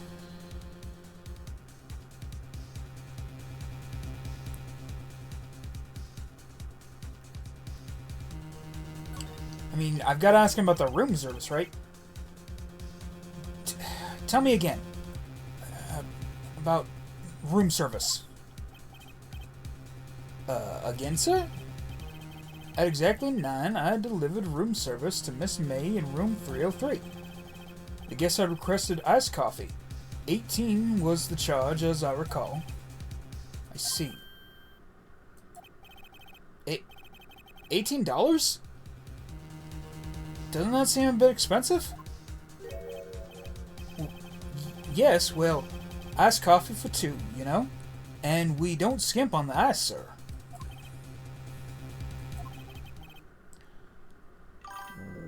What did he just say?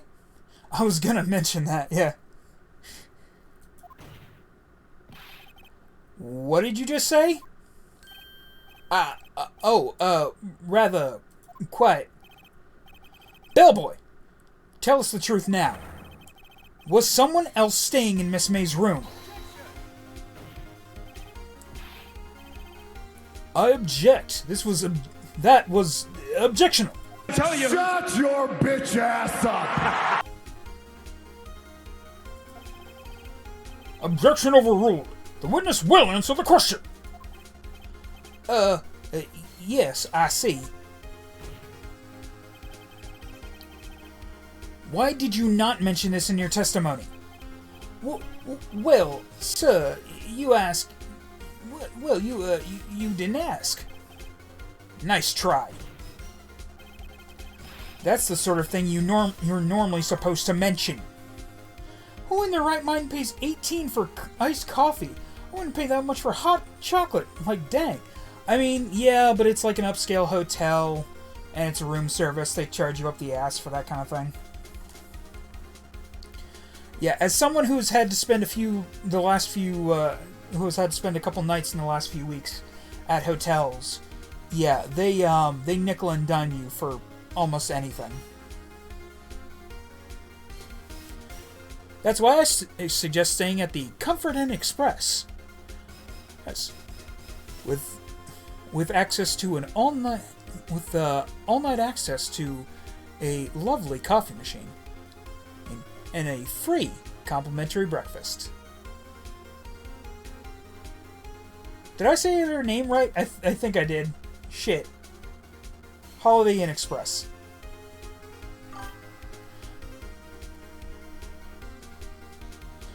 So the same place to charge $15 for a mini Hershey bar piece that comes in at 30-pack at a dollar store. Yeah. Oh no, like the last time I was at a Hilton.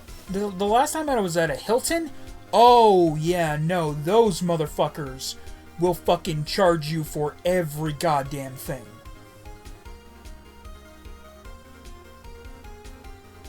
Fuck any place with a mini bar.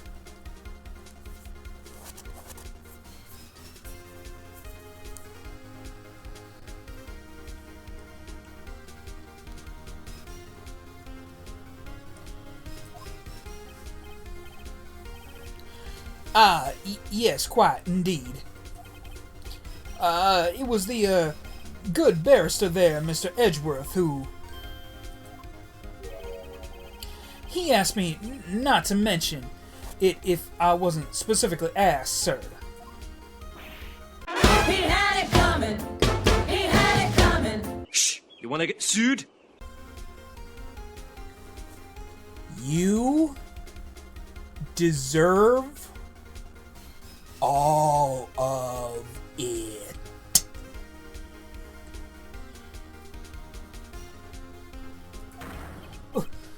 You fool. So, Edgeworth loses his license, right? Edgeworth loses his license, right? Edgeworth gets the fucking, lawyer pin just ripped off of his fucking jacket, right? I hope so. I mean, again, he gets better in the later games, but like seriously, this should be some disbarring shit.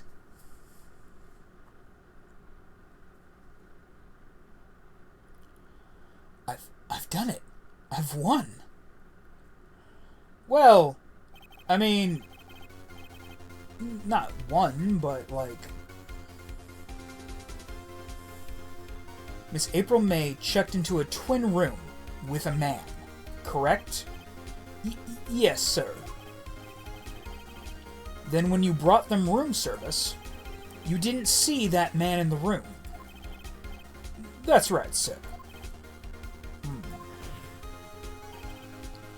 Your Honor, you have just learned of another person involved who may have been the murderer. In this new light, I hold that it is impossible to judge the defendant. You agree, Mr. Edgeworth? Who is this other person? Who is this other person? Simple. It was Miss April May, the man with Miss May, the man with Miss May. The man who checked in with Miss May. Ugh. Your Honor, as I have previously revealed, Miss April May was tapping the victim's phone. Yet Miss May herself has an alibi at the time of the murder. However, that does not clear the man that was with her. The bellboy saw no one else in the room at the time of the murder. My, what a convenient little setup. But it's too late. too late? I suppose you'd like it if it was too late, wouldn't you? After all, it was you who hid the presence of the other man from this court. Ugh! Upstart! Amateur! These accusations are ludicrous!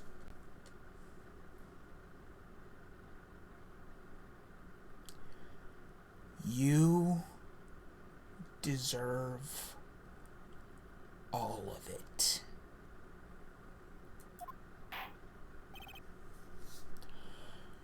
Enough!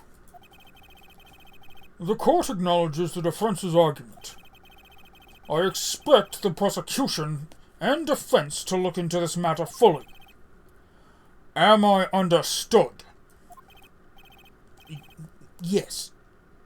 Yes, Your Honor. That is all for today. That is all today for the... What the fuck is... The syntax for this is fucked.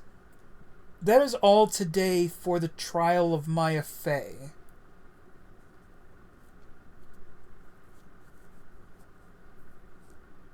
Like, I'm not crazy, right? Like, that's... Like, the way that's phrased is really weird, right?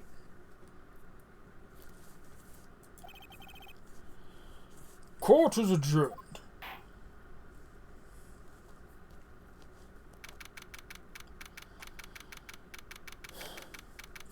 Yeah, it's right. Just I hated that way that sentence was put together. September 7th, 2:24 p.m. District Court Defendant Lobby Number 1. Mr. Wright, you were amazing in there. Really? I think I might be your newest fan. Oh, I was just doing my job, you know? The judge adding words to his 500-word essay.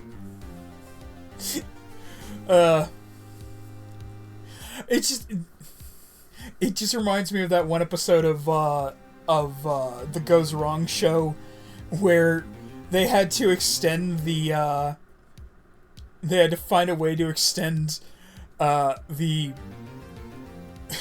play by, like, 5 additional minutes, so they just jammed a bunch of fucking adjectives and adverbs into the, into the script. I'm definitely putting that in the edit. Funny thing about that scene, apparently, that was a joke based on reality. Because they genuinely had to add a bunch of words to the script to get it to the time that they needed for the episode.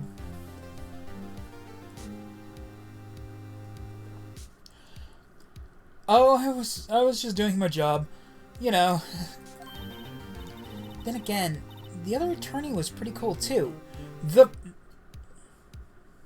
No, he wasn't. He was an asshole who actively obstructed justice. Huh? That face of his, with his eyes wide and trembling lips? It sends shivers up my spine. Oh, God. Maya is the first, oh, I don't know the ship name, but she's the first, Phoenix and, Edgeworth shipper. Bro had amnesia in the middle of looking for evidence. How was that cool? Yeah, right?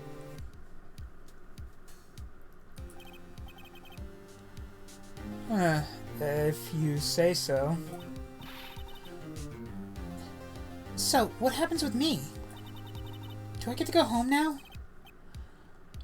Well, no.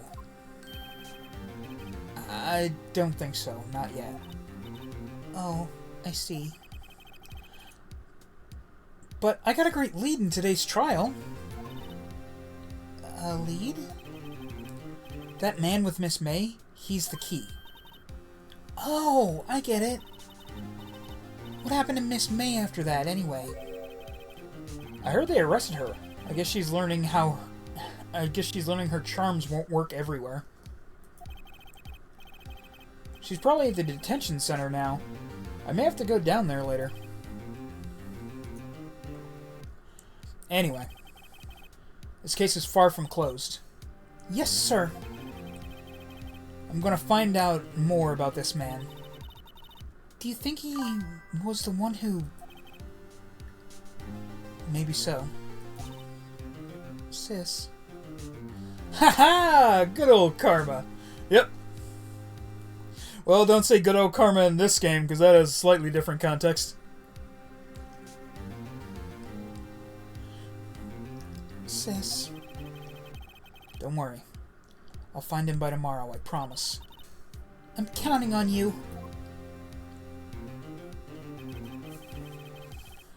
I asked for a full record of April May's testimony. I thought it might come in handy during the trial tomorrow. But now that I have it, I'm not so sure. Most of her testimony was all lies. In fact, there's only one part that got left on the record.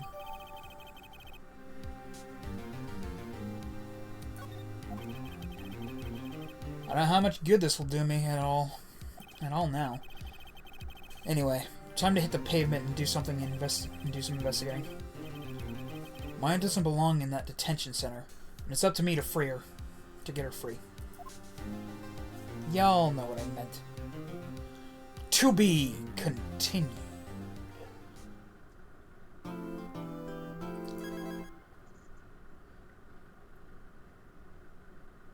Saving. September 11th, 3:11 p.m. Detention Center, Visitors Room.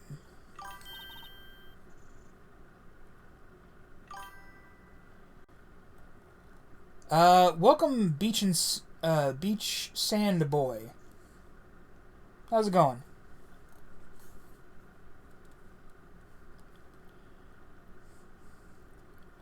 Well, hello. Why am I turning her southern now? Well, hello. Oh, great, it's the lying lady. Yep. I didn't expect anyone to visit me in such a dark place as this. It's really quite moving. Not! You stinking lawyer. I hope you die. Have you come to laugh? Yes, laugh at the fallen Miss May. No, not really. There's something I wanted to ask. Unfortunately, there's nothing I want to be asked. That's arrestable. I don't know if that is arrestable in Japanese law.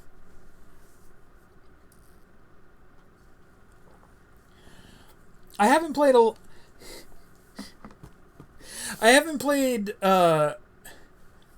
if I had a nickel for every Japanese law game I've played, I would have 2 nickels, which isn't a lot, but it's weird that it's happened twice.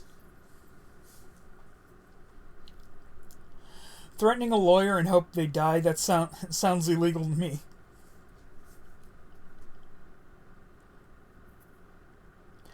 Did she threaten us? I thought she just said that she hopes we die. I don't know if that counts as a threat. Haven't you done enough questioning, you spiky head? Here we go again. Please, you're scaring the security guard. So, what is it you wish to ask of me, then? For starters, how did you get to be so totally whacked? After her performance in court, I'd say that's a threat. I mean, yeah, fair.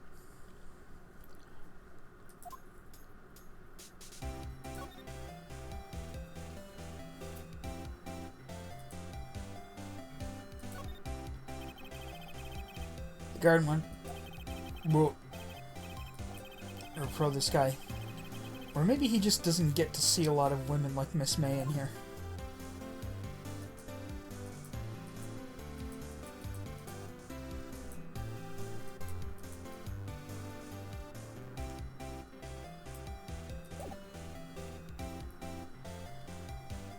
Talk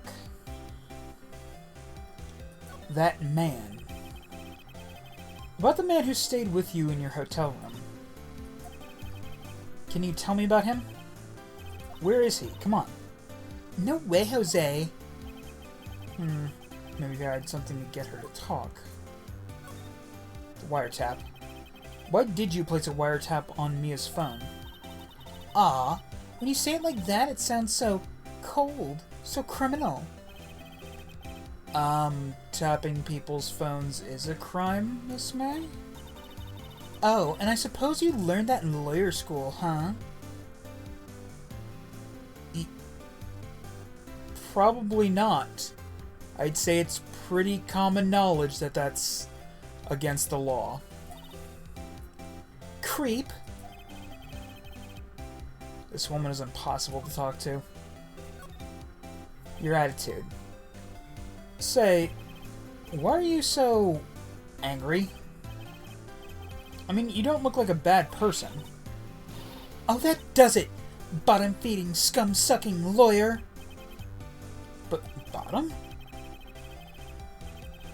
I can't tell. Does she have a thing against lawyers or just against me? Well, I mean, you are actively the dude who, you know, put her in here, man. Or rather, revealed her crime.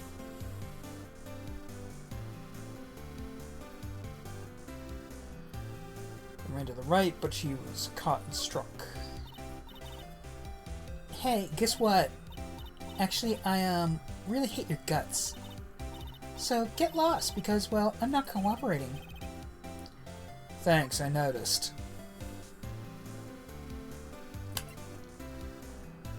Well, don't know why it started me here when I can't actually do a fucking thing.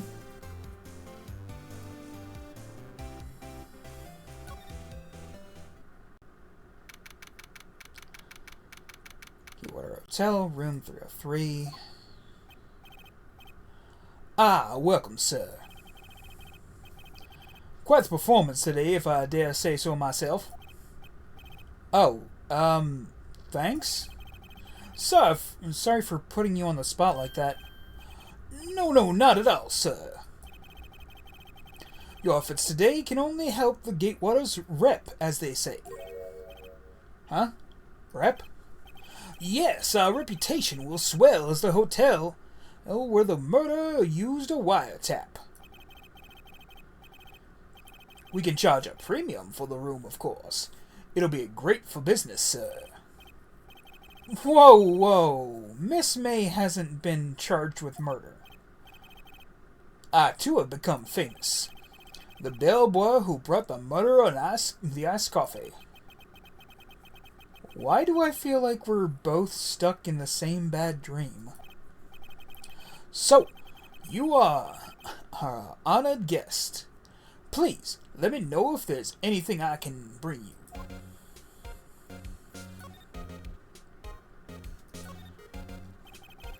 About Miss May. Oh, her, sir. Not to boast, but I knew the moment I saw her. She duped, I said. Do what? I'm starting to think the most suspicious person here is this guy. I wanted to ask you about the man who was with Miss May. Ah, yes. He struck me as a real lady killer, if you pardon the expression. I knew it from the moment I saw him, sir. He and I are of the same ilk. We both carry the scent of danger. I am slowly turning this man more and more into fucking Foghorn Leghorn. There we are in total agreement, Mr. Psycho Bellboy. If you had a photo of that man, I'm quite sure I could identify him. A photo, Could you tell me about this hotel? Absolutely. On that subject, I have an excellent idea, sir. Currently, this hotel is known as the Gatewater. I propose that we add a subtitle. A subtitle? The Gatewater Hotel, Murder Manor. Well, what do you think, sir? Sounds great. Whatever floats your tea set. I don't know why I really like that line. Whatever floats your tea set. Oh man.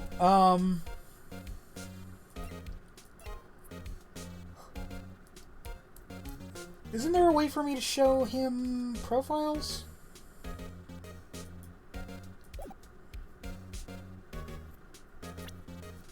Is it under the court record?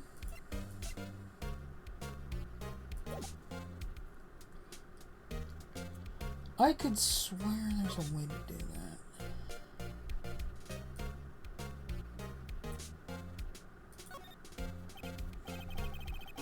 Huh? There's still a screwdriver stuck in that drawer. Ah, please leave that as it is, sir. That's the drawer of terror, hiding place of the murderer's wiretap. It is set to become one of the most popular attractions here. This guy's serious. I don't believe it.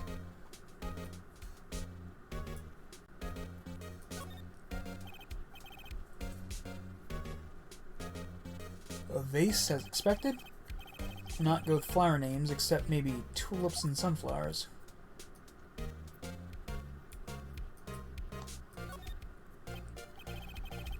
Ah, still scene painting. What should that be? Still life? Wait, should that be still life? Whatever, one of these is hanging on the wall.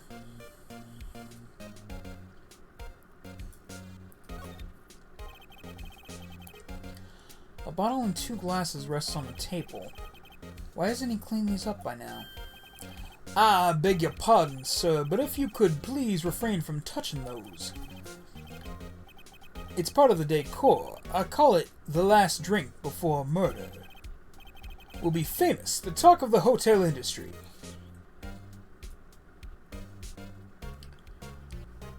Right.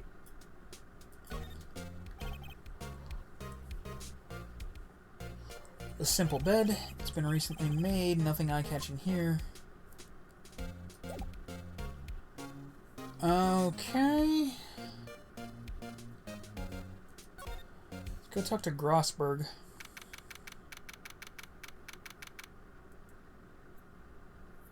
Or Grossberg, whatever. Huh. Looks like Grossberg is out today again. Maybe he's avoiding me for some reason.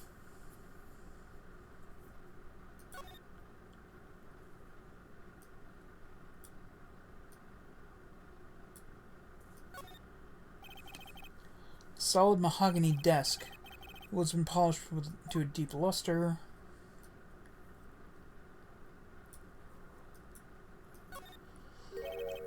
What's this? Old photos. There are 2 lying here. Something has been written on the back, written in pencil on the backs. DL6 Incident Exhibit A, DL6 Incident Exhibit B. Let's take a look at these. I'm sure I've seen this person somewhere. Perhaps I'll borrow this photo. I'm sure no one will miss just one little photo. And it might be a valuable clue. I'll take it for now. Ah. Truly the adventure game style of detective work. Steal everything not bolted down.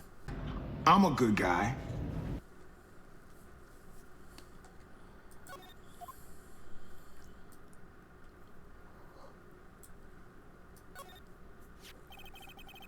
The photo lies on the desk. Maybe I should switch it with the one I took. I mean, why not just take both?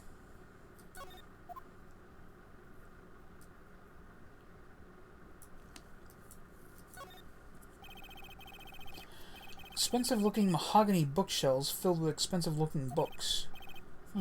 Funny. They don't look like they've ever been read.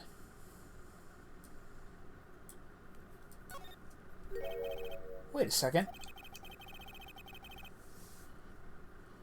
Wasn't there a giant painting hanging on that wall? Yeah, it was a painting of,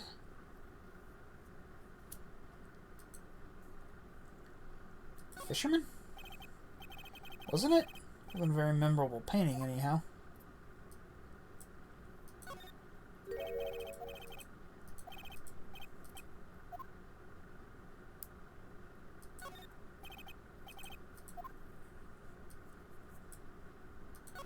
Was it a painting of Grossman himself? Or Grossberg?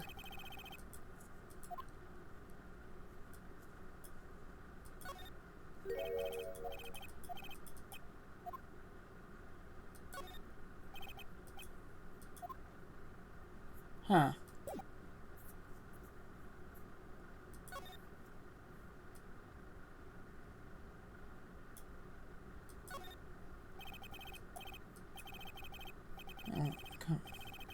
Mini case, and if I'm not mistaken, that lighter is made of solid gold. Even I can tell someone here has got money to burn.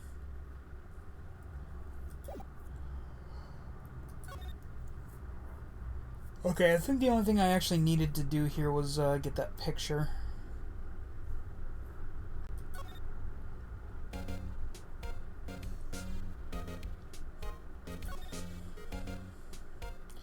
I just so happen to have a picture of a man.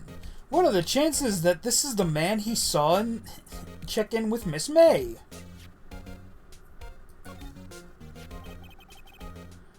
Take a look at this photo. That's him, detective. I'm the lawyer. Oh, I know that. I just wanted to say detective once. You know how it is. No, I don't. Without a doubt, that is the man who checked in with Miss April May. How about I write an affidavit swearing that that's him? An affidavit? This guy's way too excited about this. I mean, yeah, it's probably a good idea to have him sign an affidavit. Well, sure, why not? Yes! I've always wanted to write an affidavit, sir. From henceforth, I will be known as the bellboy who swore the affidavit. Would you just hurry up and write it? Bellboy's affidavit, add to the court record. Not even Miss May can then play dumb to this.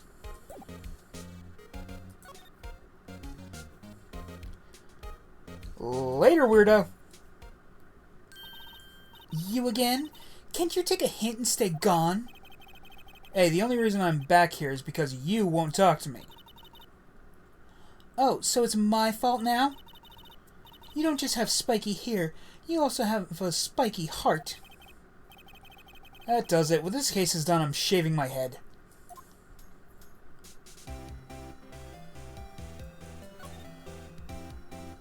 A prison. Photograph. Have a look at this. Look, I've said several times, I'm not telling you. Where did you... Ugh. Aha! A reaction.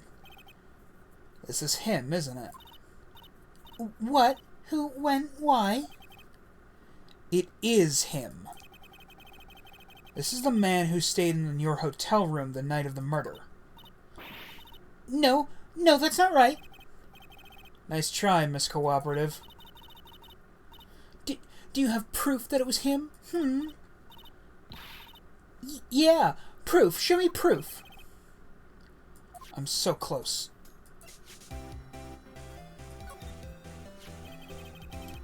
Could you have a look at this? What's that? The bellboy's affidavit. He told us everything he saw. He told us about the man you checked in with. He told us who he was. Now I'm getting somewhere. Yeah, push her hard. This is it. All or nothing. Time to do a little bluff. No use playing dumb. If indeed that's an act. If you don't talk, I'm taking this photo to the press. What? Even though he should be a witness to a murder, this man is in hiding. I'm sure the press would have a field day with his reputation. Oh, fine, I'll talk. You win, Mr. Lawyer. Yes! Man, that felt good. It's great to be alive. Why are you pumping your fists in the air? No reason. Now, tell me about the man you were with. That man, he's my boss. Red White, the president of the information gathering conglomerate Blue Corp. Red White? Very subtle game, very subtle. Information gathering? Well, I suppose you could call them a detective agency. So, this is the man that was with you the night of the murder? I'm scared to talk. I don't want to end up like her. It's okay, I'll just ask Mr. White himself. Can you tell me where Blue Corp is located?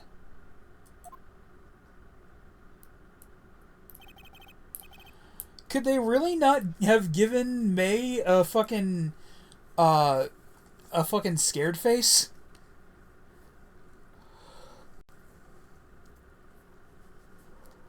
Of course, then again, this is from one of the cases that was actually on the GBA.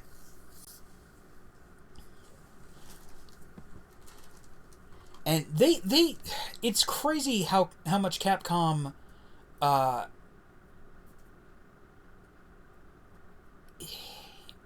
it's crazy how much they managed to actually stick on to the cartridges. Like, for instance, the third game has this one case in it, with this nun character, or priestess, or something like that. And she's like super short. And the reason for that is just because if they had made her taller, it would have taken up more space in the cartridge.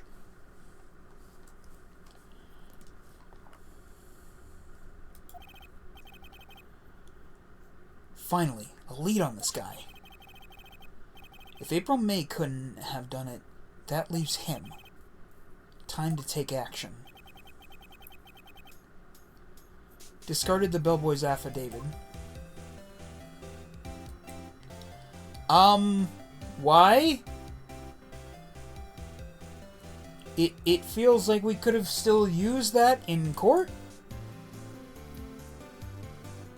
Phoenix? It did.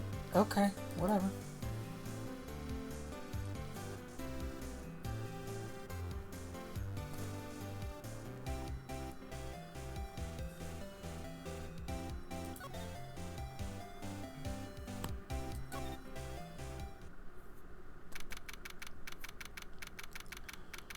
What the shit is this?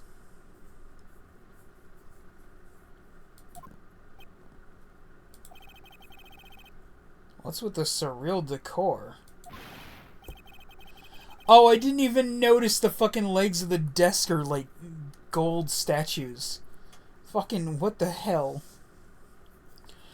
Welcome! Please furnish me with the title of your personage.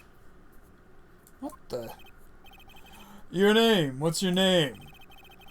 I was just inquirably asking the title that you go by. What a douche. Right. Phoenix Wright. Inquirably? Mr. Wright, is it? Right, I see. Splendiferous. Perhaps I've intimidated you with my giantesque vocabulary. What is this guy's problem? I'm Red White, CEO of Blue Corp, you know. Corporate expansion official. Corporate expansion official? My business dealings bring me into contact with the elite of the elite. So I'm afraid I'm not used to conversing with worldly challenge. With the worldly challenged. Wordily challenged. What a fruitcake. Let me guess.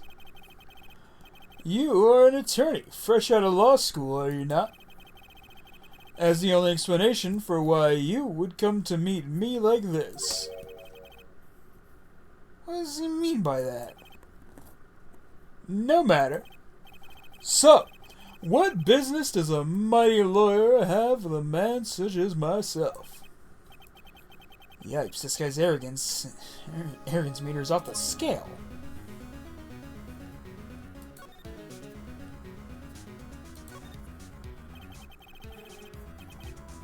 Miss May is an employee of Blue Corp, is she not? Correct. She was my secretariat. That's not what it... Whatever. What a shock it was to hear that what she has done. What she has done? You mean the wiretap? Indeed. She is paid to answer phones, not tapping them. Tapping them is not in her job description. She does gather information for us as part of her duties. But I assure you we do not condone illegal methods. It is ineffable that she would do this. It sounds like he's trying to turn Miss May into a scapegoat. On the night of the murder, were you in April May's hotel room? Who can say? I seldom pay attention to mundane details such as time and place. My motto is, don't worry, be happy. Still, Mr. White, the hotel bellboy stated on the record that he does remember you very clearly. No matter, the bellboy can say what he pleases. I still won't talk to you. If you want me to speak, put me on the witness stand. Although I doubt you'd be capable of doing that. There is a good question, actually. Why didn't prosecution call him as a witness? He should have seen the same things as April May. Oh ho ho!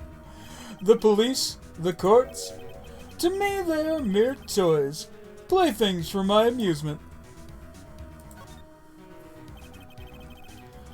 What kind of company is Blue Corp anyway? Ah, excellent question. We buy and sell various kinds of information. We are a company of the future, you might say. We are the future. Sell information. In just 10 years, I've built this business up into the grand office you see now. Ah, in case you were wondering, Blue Corp was named after the color blue. I, Red White of Blue Corp, as founder and CEO, named it so.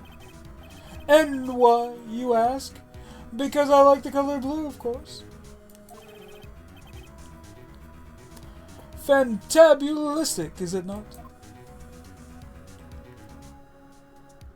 I got it, you're a douche. There's something that's been bothering me. Yes, what might that be? That big painting on the wall over there. I've seen it before. You know, I've actually seen that painting before. Oh? Just yesterday, actually. Your point being? My point is simple. Or rather, my question is simple. Why is that painting hanging on your wall? Mr. Wrong, was it? Right. It appears you do not fully grasp your position here. I ask again, who are you? A lawyer? No, my feeble friend, a mere lawyer. Worth nothing. Zip. Zilch. Zippo. Nada. Just like that sorry excuse for an attorney, Grody Burger. What?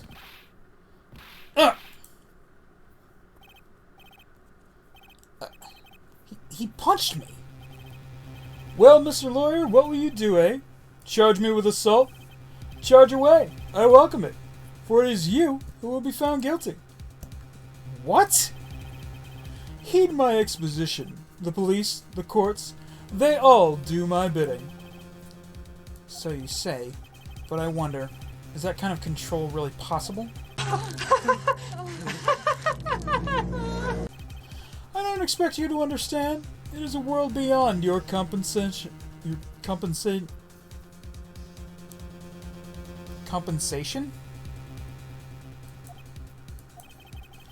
You came here for Grody Burgers. From Grody Burgers, I presume. Mr. Grossberg's, yes. Then you must ask him, why is it that this painting of his hangs here? Perhaps then he will tell you. Perhaps he will explain how a man can live life purely... Glad I checked the dryer. My clothes were really hot to touch. On the bright side, new pants for sleeping in. Oh, nice. Oh, God, don't tell me anything shrunk. That would suck.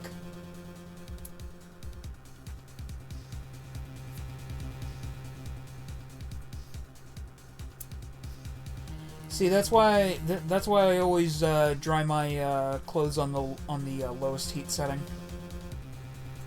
I'm always worried about something shrinking. As far as I can tell, nothing shrunk. Well, that's good. That's good.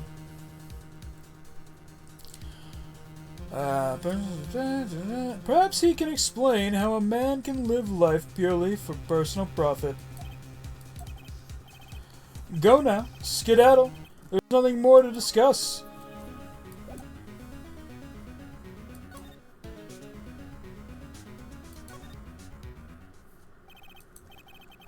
Apparently Miss May is in questioning. I doubt they'll let me talk to her today. Well, shit. Grossberg, what the actual fuck? Huh. I don't think he's noticed me standing here. Maybe I should... Oh my god, it's Mr. Monopoly. And you must be the Monopoly guy. Maybe I should clear my throat. Ahem.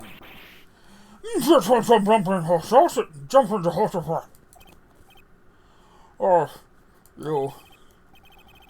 What's wrong? You look so pensive, like an old man at the end of his days. I'm not senile yet. I was just thinking about this whole mess. Something's really bothering him. That much is clear.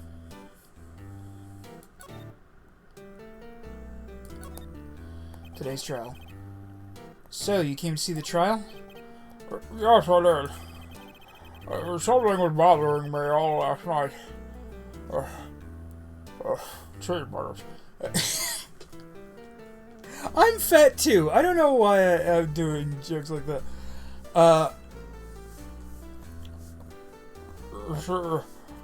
Couldn't get a wink of sleep. Really? What was that? I think you meant why is that, but okay. Well, it's just me, sister, that poor girl. My boy, I owe you my things, truly. I don't know what I would have done if things had gone poorly for the girl. I asked before, but why did you refuse her request for defense? I think I have a right to know. Alright, Mr. Wright. No, I'm sorry, it's just... I need more time to think about it, my boy. He does seem troubled about something. I'm starting to have a feeling I know what it is. So I paid Blue Corp a visit. I see. Mr. Grossberg, I have to admit something that has been bothering me. Oh? What is it? What else is it, my boy? You see, it's just...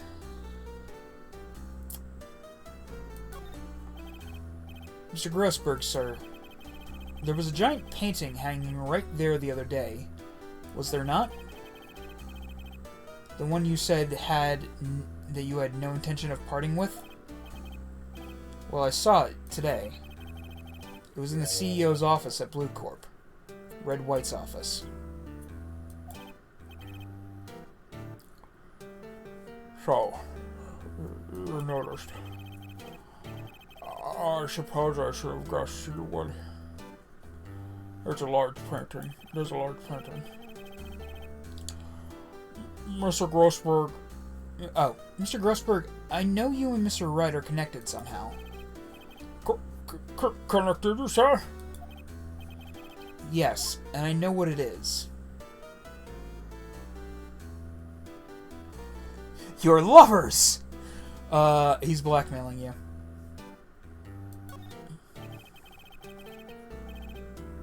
Mr. White has something on you, doesn't he? Blackmail. Oh. I think that painting is fairly gaudy proof.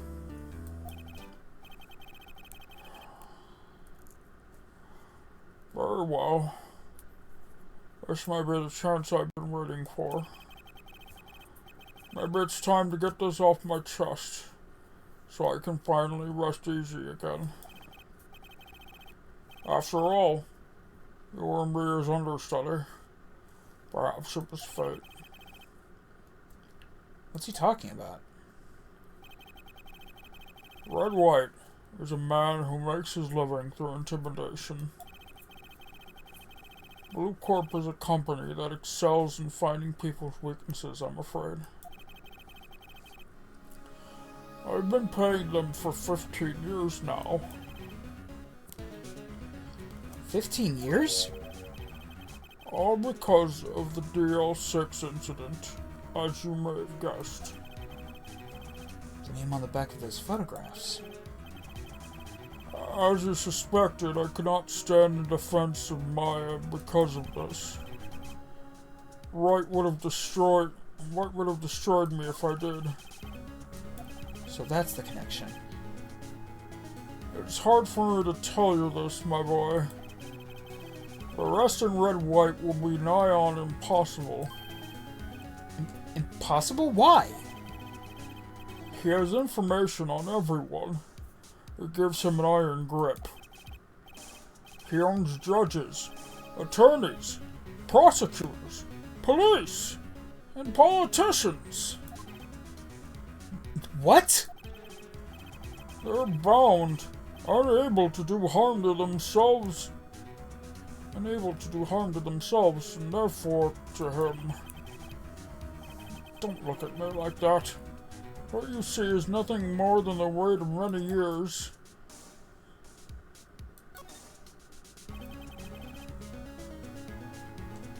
I know I've given him a funny voice, but I feel... Is it just me, or is it weirdly working for sad, serious Grossberg? Oh. Something happened. No, okay. What is the DL6 incident? DL6 is nothing more than the selling card the police gave the case. It was 15 years ago now. I received a request from medium, a spirit medium. A medium? Her name was Misty Faye. Faye? Indeed. She was Maya's mother. She had been investigating a murder at the request of a Bequest? I wouldn't be surprised if that's a real word. I've never heard it. At the request of the police. And she failed. As a result, the police called her a fraud. This is what Maya was talking about the other day. I did all I could for her, and in the end, cleared her of her wrongdoing. That murder case, however, remains unsolved to this day. That case is the DL6 incident.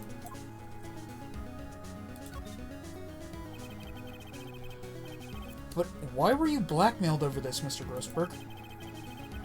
The DL6 incident was top secret at the time. It made sense. The police didn't want people to know they were using a medium. They couldn't let people know. Oh, shit, sorry. The voice just hit my throat in such a way that just set off my fucking yawn.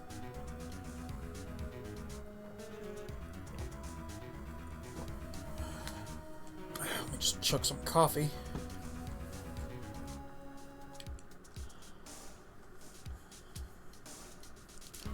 But one person found out.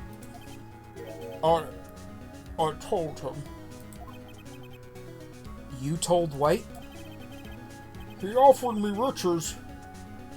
It is an embarrassment to me now. Because I talked, the police were mocked far and wide.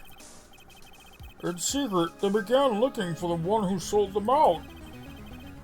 Of course, White heard about it, and he came to me. Only this time, the offer was blackmail. No shit. I see. White controls the law of this country as he sees fit. Yet you would still challenge him. Have a close look at Mia's office. Mia's office? She followed his every move for years. She may have recorded something of what she found.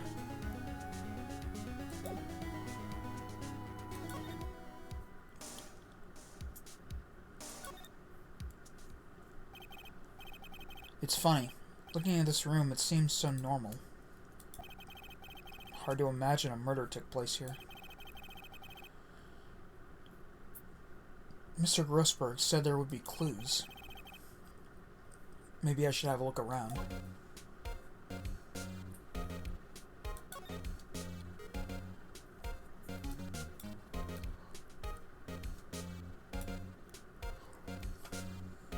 You know what? Let me just go ahead and... There we go.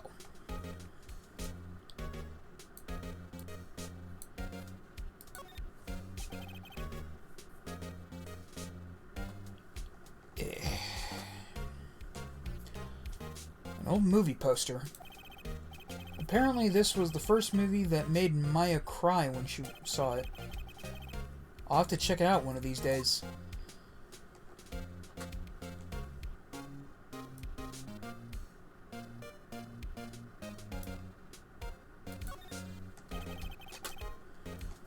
Mia's favorite potted plant.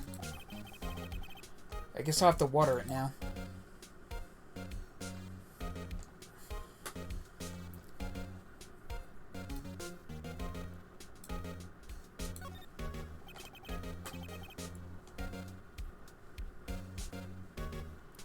The sky is blue and so am I. There's a hotel right across the way.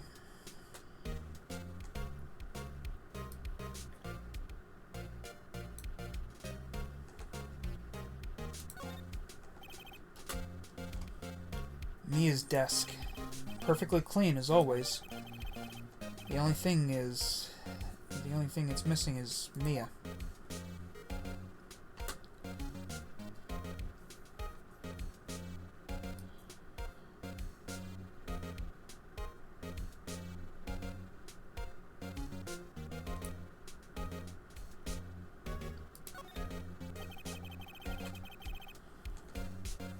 All the cases the chief ever worked on are filed here. They're in alphabetical order. Let's take a look. Which file should I look for?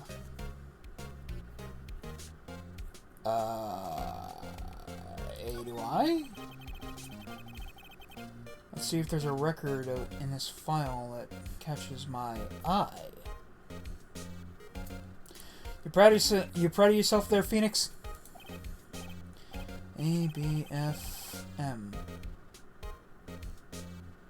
ABF Misty Faye? That's me and Maya's mother. Should I take a look? Yeah. I have tarnished the Faye name, leaving only these words, my mother vanished. I was determined to find the ones who had made my mother blame herself in this way. Using the ESP that runs in my family, I held an audience with the dead. Finally, the names of 2 men surfaced. One was Marvin Grossberg, a lawyer who sold my mother's information for riches. The other was the man who sold that information to the press.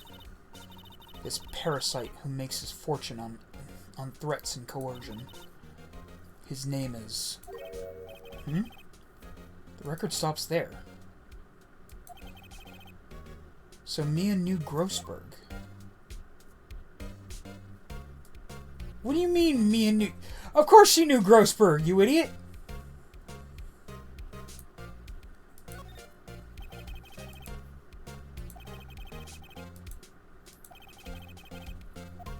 She sent you to Grossberg...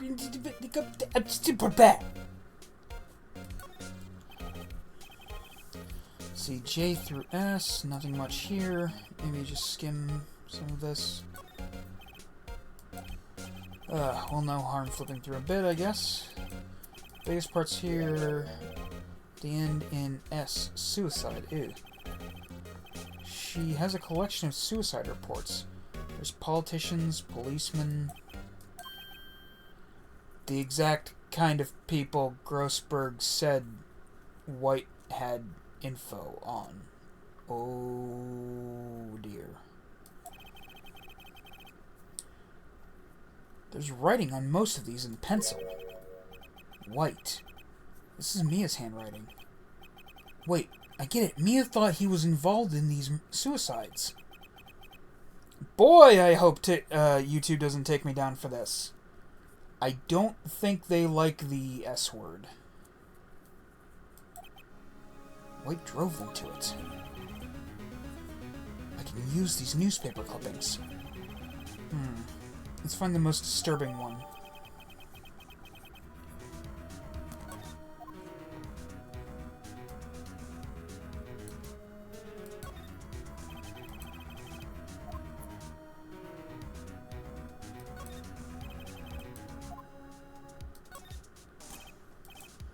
T-U... I know W, White. I know W, White. The entire W section is missing. Was it taken?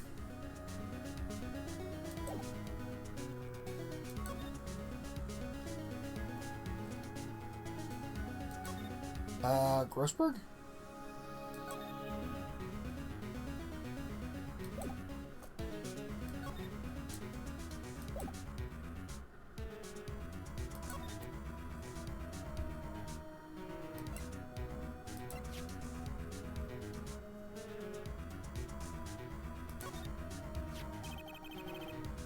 Found this in Mia's files. So, she was investigating Red White as I expected. Well, if you wanted to challenge him, you could present this in court. Not a bad idea.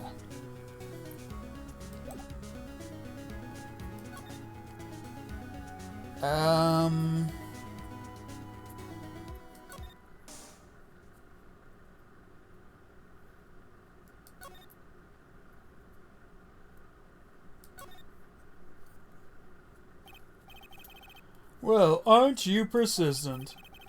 Sorry, but there's something I have to ask you. Mr. Lawyer, I really hate having to repeat myself, but it seems that the message has not yet penetrated your thick skull. Stop bothering me. If you try my patience further, I fear a nasty accident may occur. Do I make myself clear? Transparent.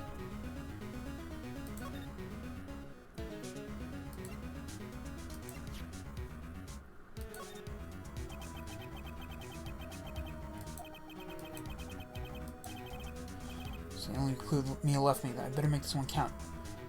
Mr. White, see this? It's an article describing the suicide of a politician. He was embezzling secret government funds.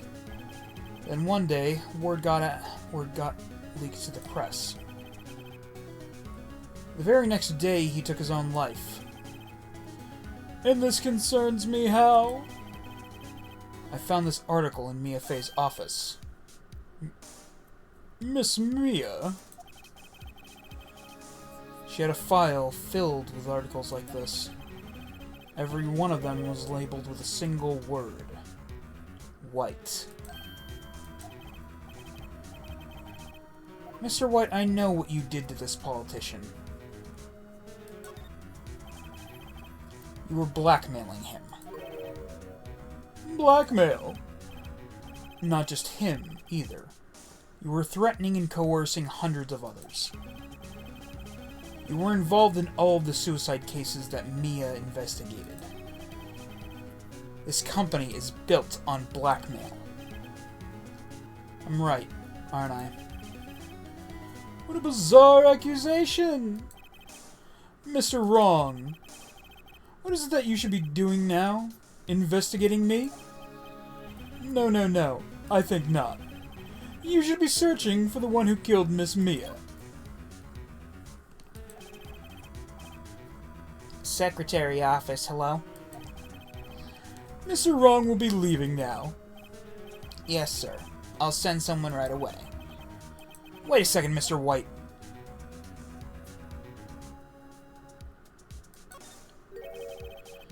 You're absolutely right. I should be looking for the killer now. And actually, I've done better. I've found him. He's sitting right in front of me. Just what are you insinuating? Mia was onto you. She was keeping tabs. For this reason, you had April May tapping her phone. Then, Mia was murdered, and all the documents about you mysteriously disappeared. So the culprit would be... Even a child could work it out, Mr. White. You did it.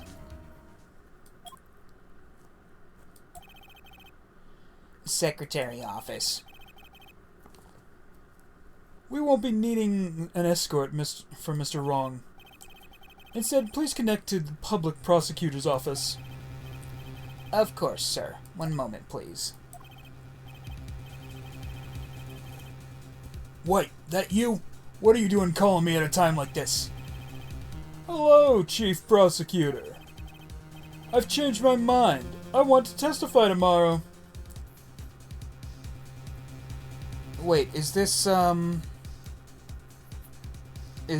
Edgeworth, or is this his boss? What's this about? The Mia Fey case. I witnessed the murder, you see. And thus, as a very important witness, I would like to testify. What? Why now? I thought you said you didn't want to go to court. Quietude. I told you I changed my mind, didn't I? Oh, and one other thing. Send the police here right away. The man is standing right in front of me. He looks dazed, but could be violent. What man? Are you even listening? The executioner, the hatchet man, the liquidator, the killer man. What? Mr. White, this isn't another one of those. Chief Prosecutor, I do not believe you are in a position to freely offer your opinion to me. Correct? I'm telling you to send the police now. Did I not tell you, Mr. Wrong? You are a mere lawyer, as was Miss Mia. I am going to destroy that motherfucker. How dare you? I'll point the finger at you and you will be tried as Miss Mia's killer. The case is as good as settled. No lawyer of any worth will defend you. I have friends in the local lawyers association, you see. You'll be given a lawyer so stupendously inept that they make you look competent. I feel faint. Detective Gumshoe reporting, sir. Ah, Butts! Harry Butts! Wright, actually. Phoenix Wright, and my friend's name is Larry. Oh, right. Sorry, pal. Butts was the murderer, right? No. Gumshoe. Whatever. Detective Gumshoe, I present to you the man who killed Miss Mia Fey. What? Take this despicable human being into custody.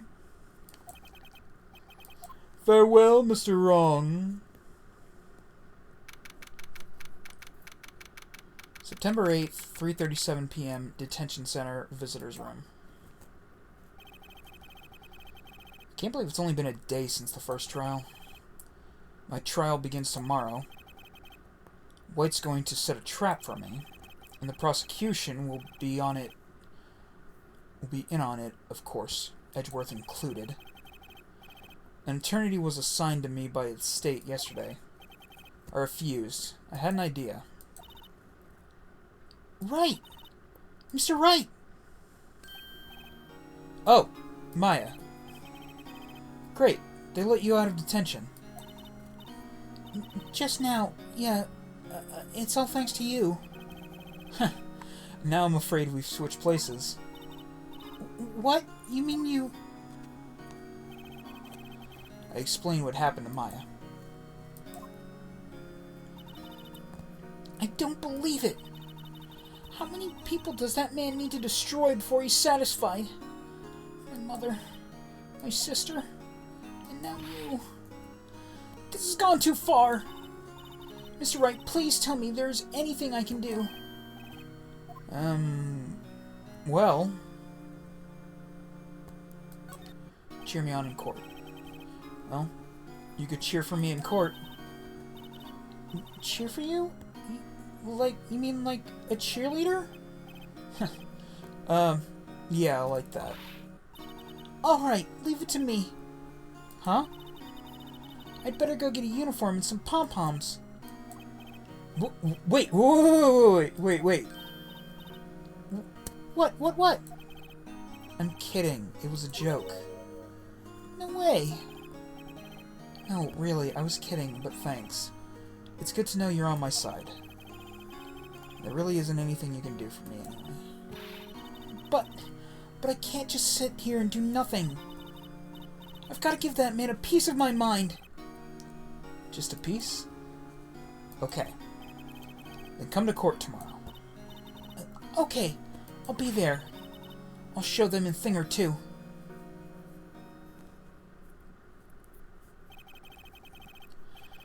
It's the beginning of a new century, yet with crime, it's the same old story.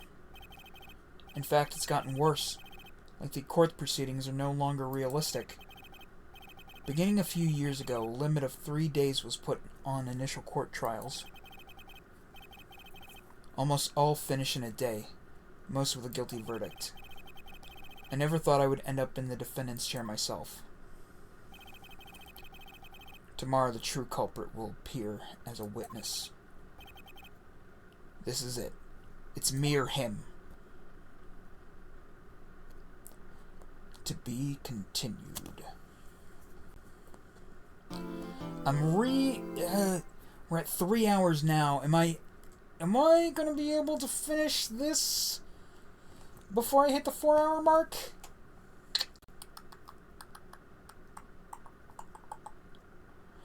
Fuck it, we're gonna try.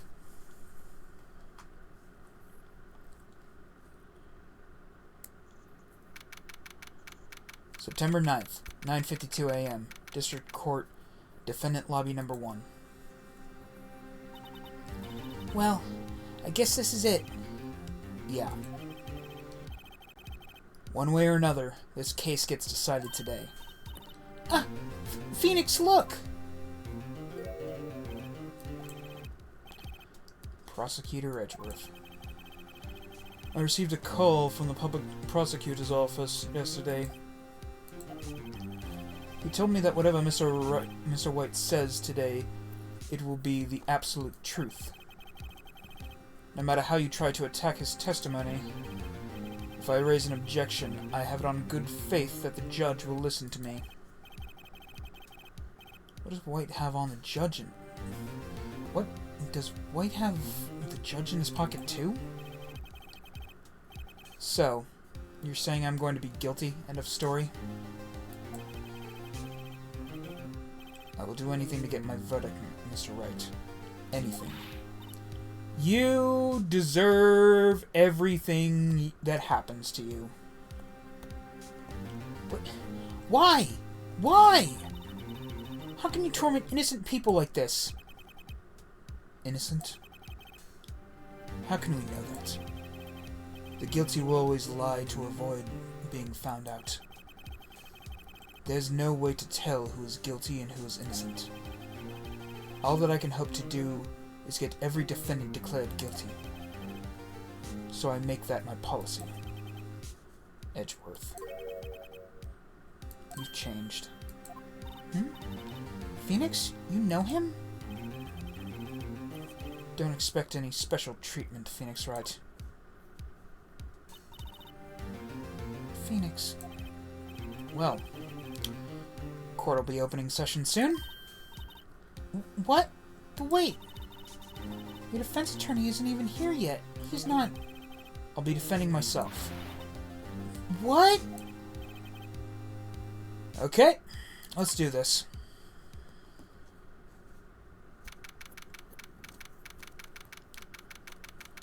September 9th, 10 a.m. District Courtroom number 1.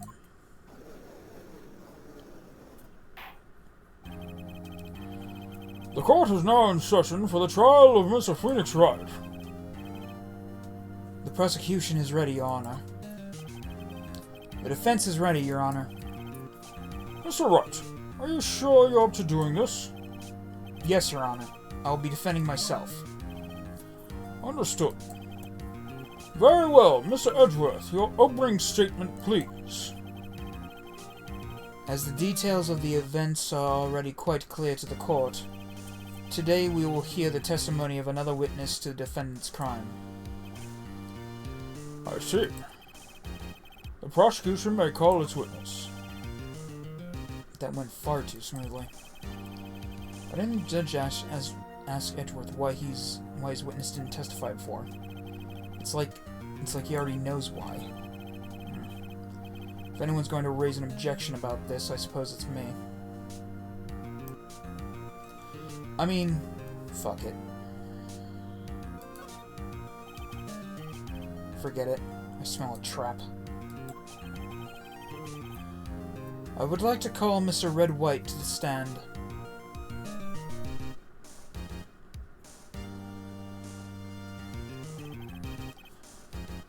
Please state your full name. You wish to know the title of my personage? What a douche. Your name? Yes, that is what I said. Oh dear, do my locutions confuse? Name! These two are great together. My name is Red White, but my friends call me Blanco Nino. I am the CEO, or, to use a more common term, the president of Blue Corp. Did you know the victim, Miss Mia Fey? That would be a negatory. No, I did not. You were at the Gatewater Hotel at the night of the murder. Correct. And you witnessed the murder from there. Ahem. Why tell you what you already know? Very well, Mr. Wright. Mr. White, you may begin your testimony. If I can't rip this guy's testimony apart, I'm done for. Why do I always feel like it's the end of my world and I'm the last man standing? Ho ho ho! I hope you have made your peace with God, Mr. Lawyer.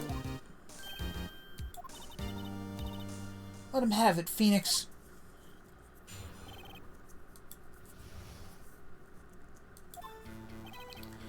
Let's see. It's about 9 a.m.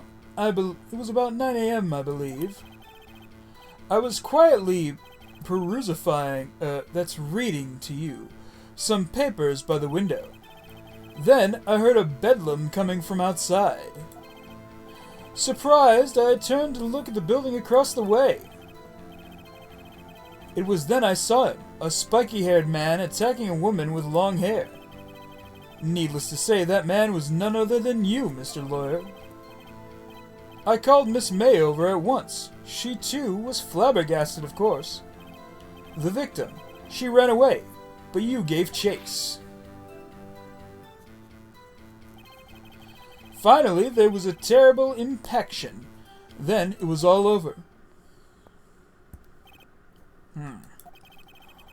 If things occurred as you testified, then I'm afraid the defendant is guilty. Very well, Mr. Wright. Your cross-examination. Yes, Your Honor.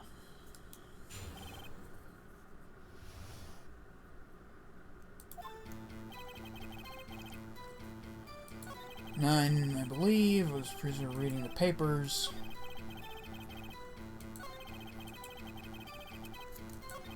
Across the way, I saw him spiking a man with long hair. I'm gonna say the man was you. Surprised, flabbergasted. Press. Can you be a little more detailed about that? I think it's worth knowing exactly what happened. Of course, comprende? I understand. The victim was attacked by you and ran to the left. You gave chase and struck her down. Are you sure? As you know, I am always abso-positively perfect. Perhaps you could change your testimony to reflect this new detail. The victim ran to the left and you gave chase.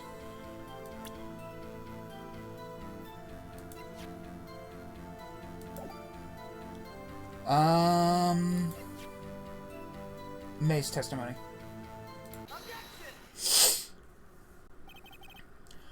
Wait right there. Mr. White, you've dug your own grave. What is this? You said the victim ran to the left. But that directly contradicts Miss May's testimony.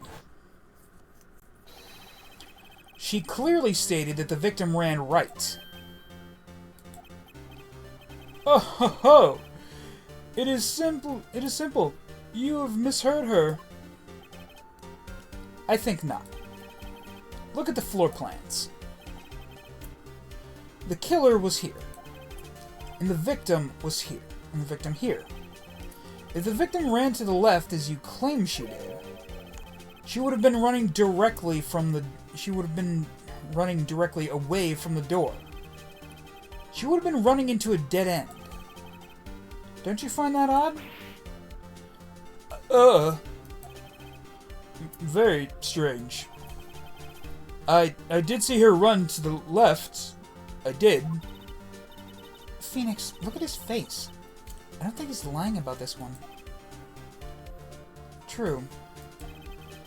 Maybe he really did see the victim run left. So he did witness the killing. Wait a second.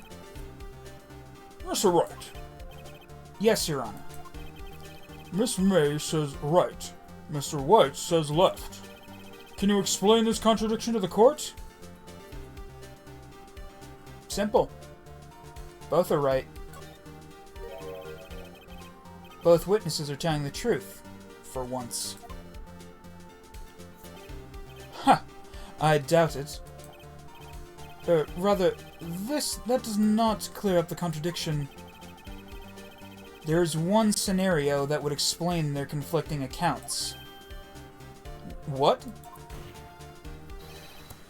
Obviously, the witness was not viewing the crime from the hotel. Mr. Wright, what do you mean? Yes, what do you mean he was not viewing the crime from the hotel? If he was not in the hotel, where could he have been? In the law offices of Fay & Co., of course.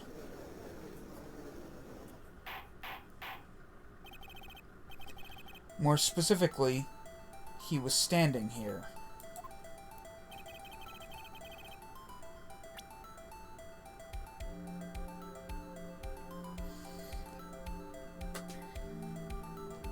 Ah, dang it.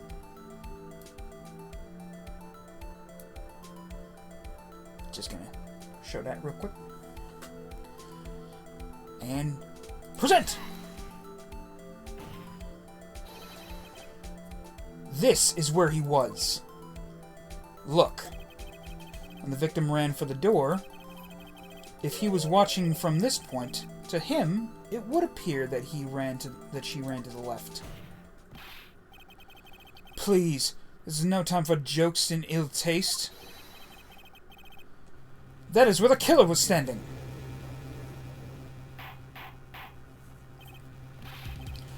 Order! I will have order! Anyone disturbing the order of this courtroom will be held in contempt. Mr. Wright, what are you suggesting? Rapscallion?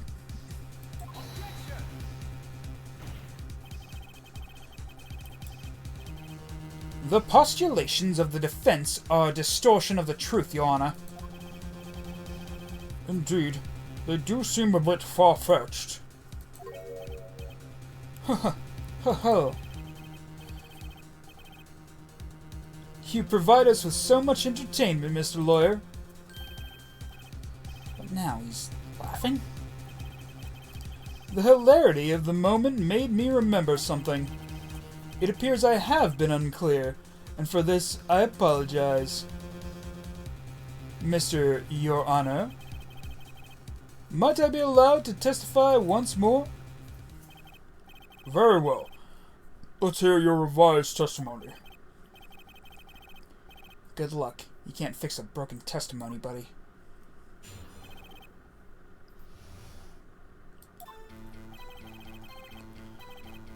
Miss May's testimony was correct, as was mine. When you assaulted the girl, she first ran to the left. Then you hit her savagely. That is what I saw. Next, with the last of her strength, she ran to the right. You chased her and delivered a final blow.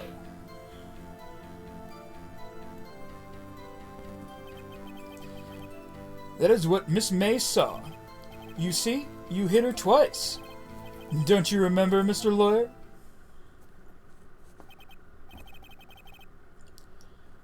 That does seem to make sense. Will you be cross-examining the witness's testimony? Bet I will. I mean, yes, Your Honor. I mean, this is fucking obvious. Ran to the left, then you hit her savagely. That is what I saw. Next, with the last of her strength, she ran to the right. You chased her and delivered the final blow. Yeah, except... Mr. White. The victim died from a single blow. What do you have to say to that? Now's my chance to hit him where it counts. Mr. White, wasn't it you who told this court you were abso-positively perfect? I will refrain from using this phrase from now on. Your Honor, if you could ask the witness for a new testimony? The witness is obviously confused, Your Honor. I would like to request a 10-minute break. Fuck you! Yes, quite. The witness is confused because he's lying. I emphatically request that there be no breaks, Your Honor. Yeah, we want justice. Don't let him get away. Very well. If the witness would care to revise his testimony. Crowd's on my slide. On my slide? Yeah, fuck his slide. Come on over to my slide. It's a water slide. Yeah!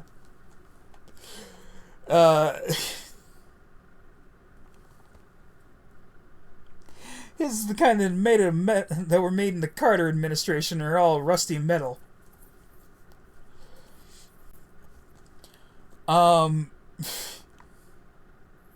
What the fuck am I actually talking about? I confuse myself at times. The crowd's on my side. No slipping out of this now, White. Mr. White? Oh, okay.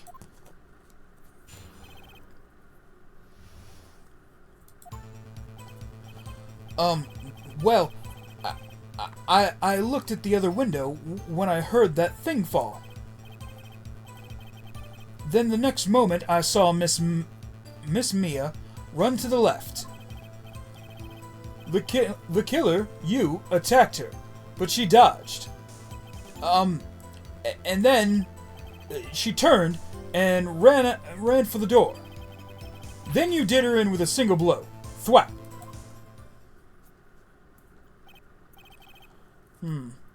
Thwap indeed. Thwap indeed. Very well. You may begin your cross-examination. Your Honor, my stomach, you see, it is hurting. Deal with it. This is almost over.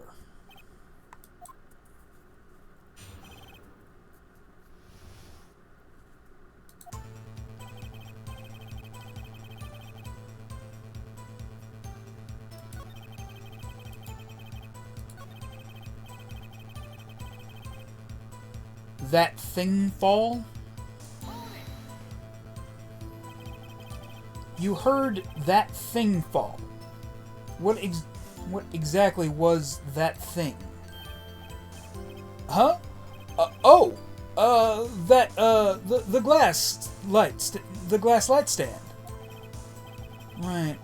The one that had fallen over at the scene. Phoenix, doesn't something about that strike you as odd? Yeah, very odd. Yeah, that is odd. I'll press further. Mr. White? Huh? What? You're saying you saw the glass light stand? Yes? Then change your testimony to reflect that. Sorry, my bad.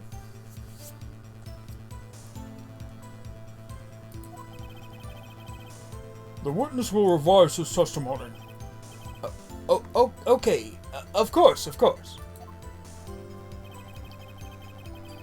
A light stand fell lying on the floor when I looked. See, the thing about that is... Wha-bam! Wouldn't that just give you all the confidence of the world if you were in court and your lawyer presented evidence by going, wha-bam! Shisha! Pocket sand!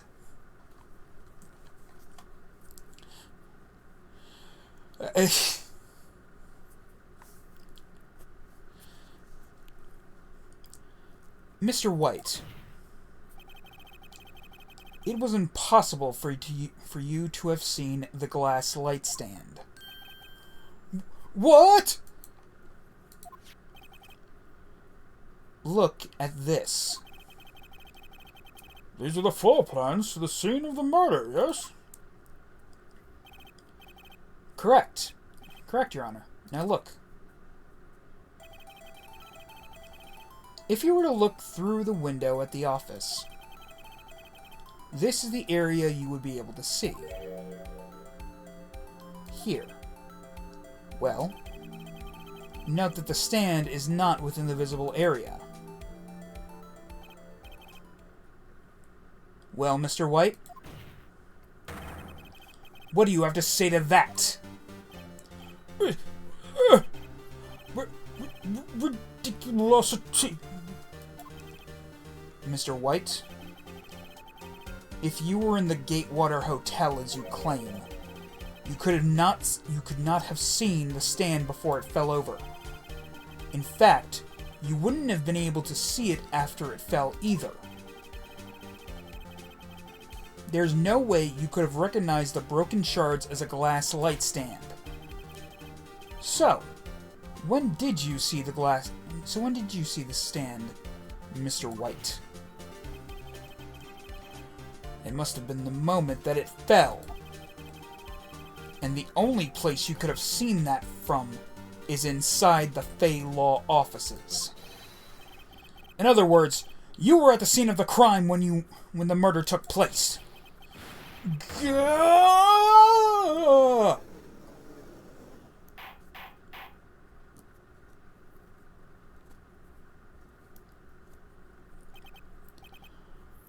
Mr. White? Mr. White, you did it, didn't you? Your Honor,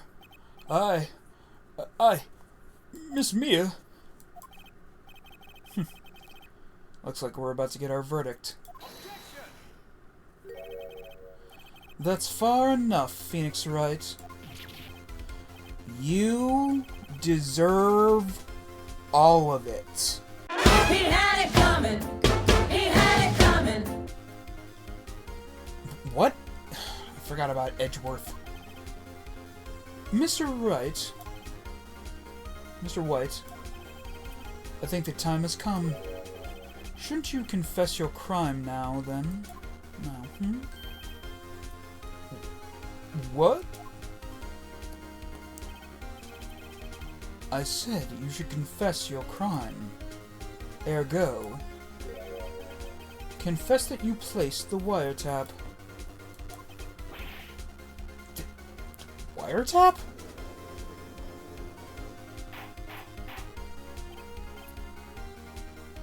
Order! Order! Mr. Edgeworth, explain to the court what you mean by this. Distinguished members of the court, Mr. White is slightly confused. Allow me to explain. I really don't like the way this is headed. As you know, Mr. White is the CEO of Blue Corp. He ordered his secretary, Miss April May, to tap the law offices of Miss Fay. What does that have to do... Your Honor, the question is, when was the wiretap placed in the office, and by who? No, you wouldn't.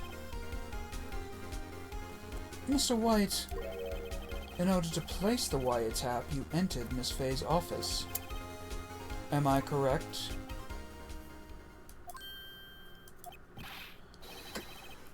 Correct! You are most correct, You are most correct, Miles. Give me a break! Yes, in order to place the wiretap, I breached the Fay & Co. law offices. That is when I saw that accursed light stand.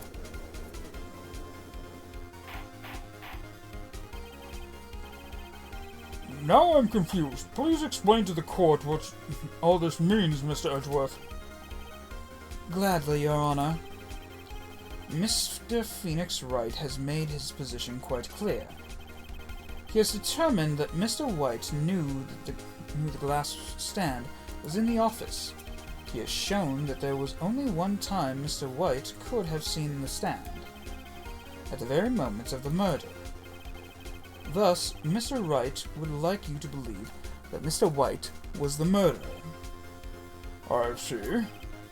However, it is in fact that Mr. White had been to the office well before the murder took place.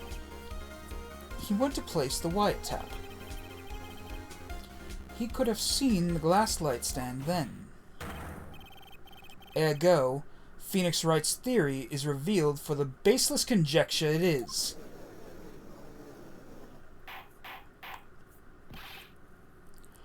Mr. White, you will testify to the court about this wiretap. Ahem. Leave it to me. I feel faint.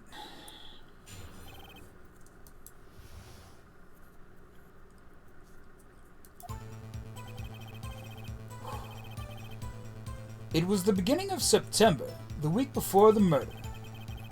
I had entered Fay & Co. law offices. Of course, I had done so to place the wiretap.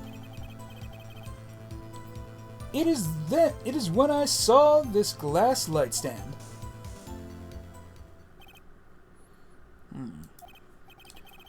So you saw the stand before the night of the incident. And this is how you were able to identify what had fallen over. By the sound? Correct. That is right. I see. Very well. Mr. Wright, you may cross-examine. What am I supposed to do now? Sorry.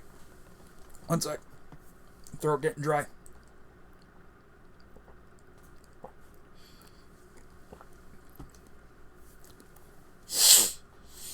Oh, here we go. Good luck, Phoenix.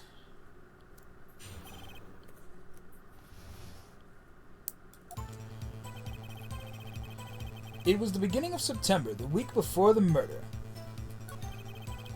I had entered the Fay & Co. law offices.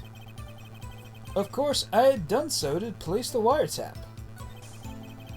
That is when I saw the glass light stand.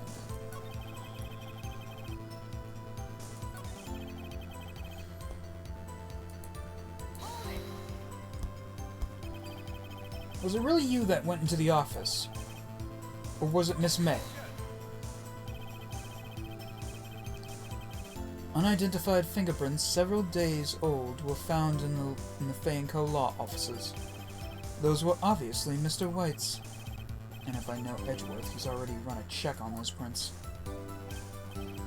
Now, Mr. White, tell us why you went to the Fay & Co. law offices. Of course, I had done so to place the wiretap. Why did you tap Mia's phone? This is no bearing on the current case, Your Honor. Blue Co. is a detective agency of sorts. We have a responsibility to protect client confidentiality.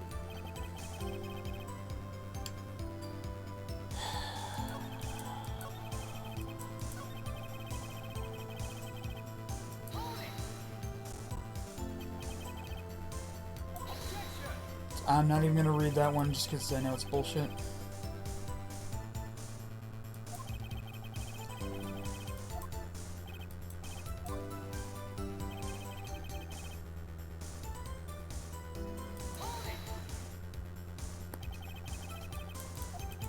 I already did this one. Oh, I think I know what's happening here.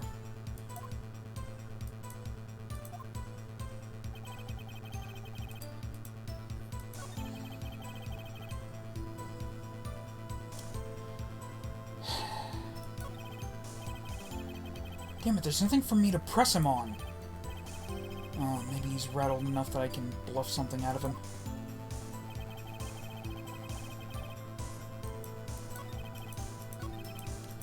Do I actually have to press everything? Why did you notice something as innocuous as a light stand? The light stand was made entirely of glass. It was quite stylish, so I guess it made a lasting impression on me. Such a beauticious thing deserves attention, does it not? That is all. I'm going to press him on. Oh well. Bluff.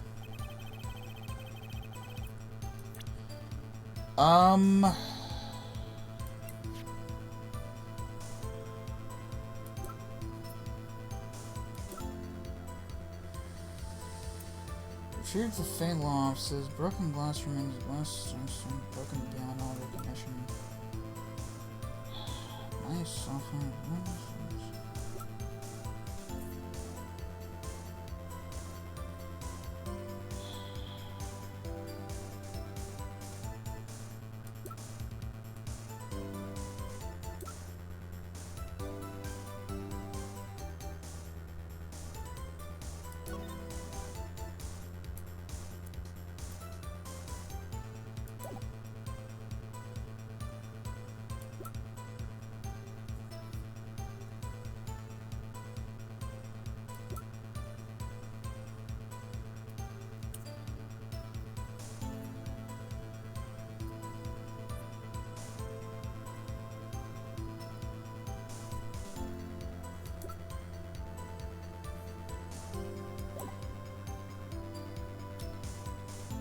What the fuck?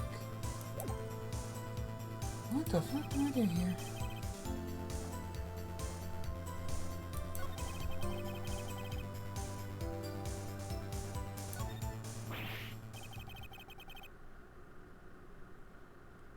Oh, I just had to do it and then run through it again? What the fuck? Uh-oh, don't tell me I've run out of ammo. Tisk, tisk. I'm afraid that's as far as you go, Mr. Wright. The time has come for you to admit defeat. You fought honorably. You cravat-wearing piece of shit, you deserve every single fucking thing that's gonna happen to you in the next few games. No more. I can't take this anymore. Mr. Wright? Are you giving up? Yes, Your Honor. Phoenix. Phoenix, over here. I know that voice. Mia? Never give up, Phoenix. Mia?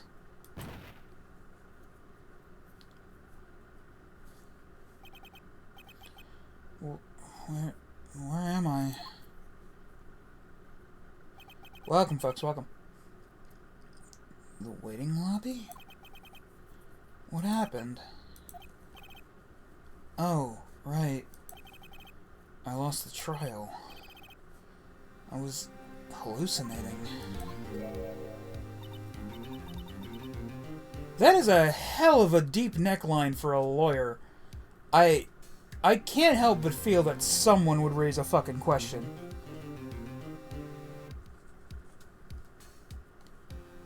Ah, you're finally awake.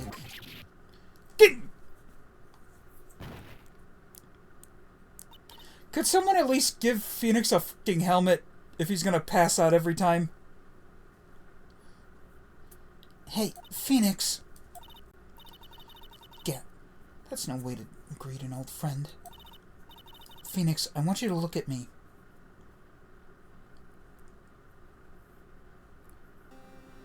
This feels incredibly wrong. Jesus. And being in Maya's body doesn't help. You're... Maya? Didn't you know the Fae women have strong psychic powers? When you accepted your defeat in court, it appears that it was enough of a shock to awaken Maya's true powers. So, Maya's channeling you, Mia? That's right. I am Maya, but I'm also Mia. Now, I want you to listen to me, Phoenix. Maya never gave up. You can't either. That's what I came here to tell you. but we don't have much time, Phoenix. Now listen. You've already won. Huh? You have that receipt in the courtroom, right? Oh, yeah, the one you wrote Maya on. Phoenix. White wrote that, not me. So, what do I do with it? Look at the front of the receipt. The front? This entire time you've had the fucking receipt and you never bothered to look at the other fucking side! See, this is why when people ask who would I want as a lawyer from this series, I don't answer Phoenix.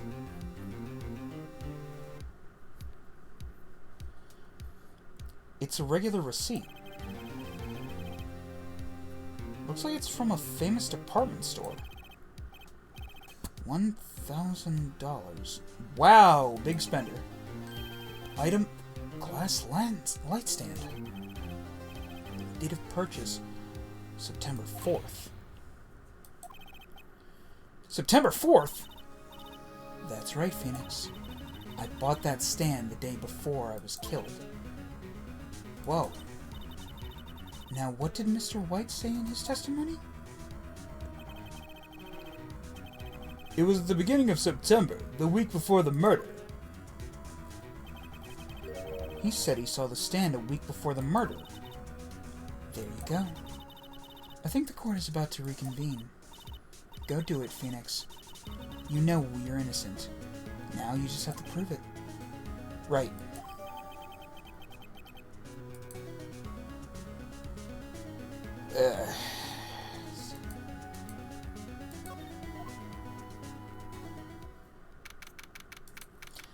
September 9th, it's already 2 in the morning.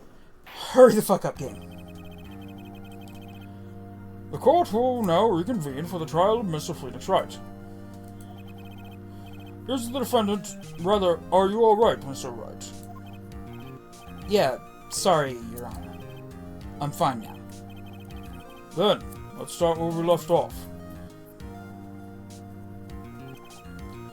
Your Honor, there's nothing to go back to. The cross-examination of Mr. White is finished. All that is required now is for you to pass judgment on the defendant, Phoenix Wright. Your Honor, please give me one more chance. I promise you this is the last time I'll ask you. But as Mr. Edgeworth has noted, the trial is more or less finished. Mr. Edgeworth, do you have an opinion on this matter? I say, let us give Mr. Wright his last chance. Very well. You may begin your cross-examination.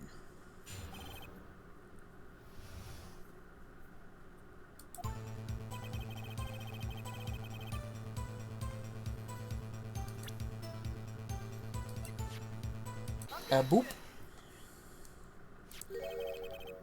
Look closely at this. See the word Maya written in blood? You're grasping. I think not. Look at the other side of the receipt. The other side? Your Honor, would you tell the court what is written on the other side of that receipt? Well, a glass light stand. And the date of the purchase? What? That's the day before the murder! You see, Mr. White, when you allegedly entered Fay & Co. law offices at the beginning of September, the stand could not have been there.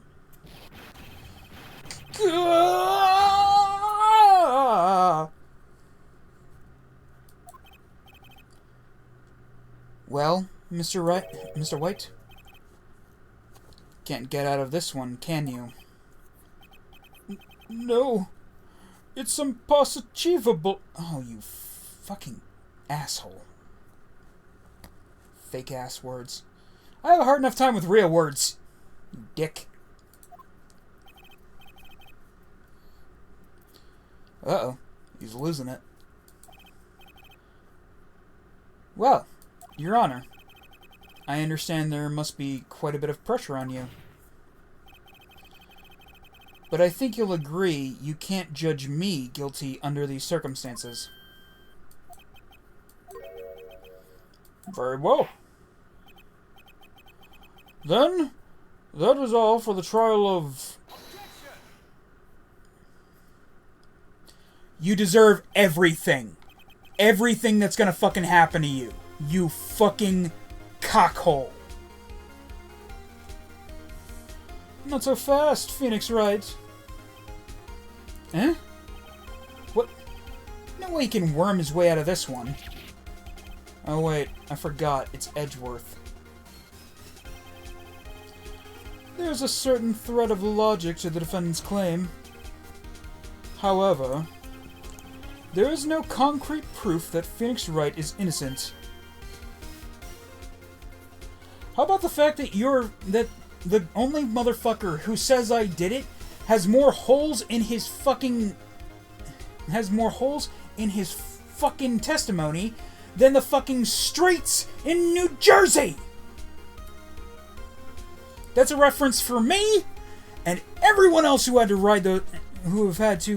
go over streets in New Jersey the past few months. What the fuck is going on down there?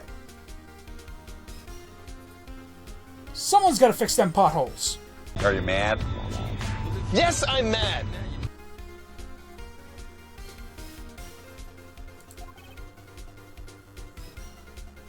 And I only had to deal with them motherfuckers for like 4 days.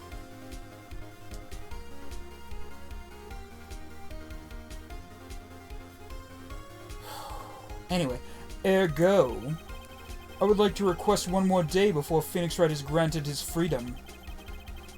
I need time to make one more inquiry into this matter. Another inquiry? This isn't going to be another one of those updated autopsy reports. This guy just makes up evidence as he pleases. This is bad.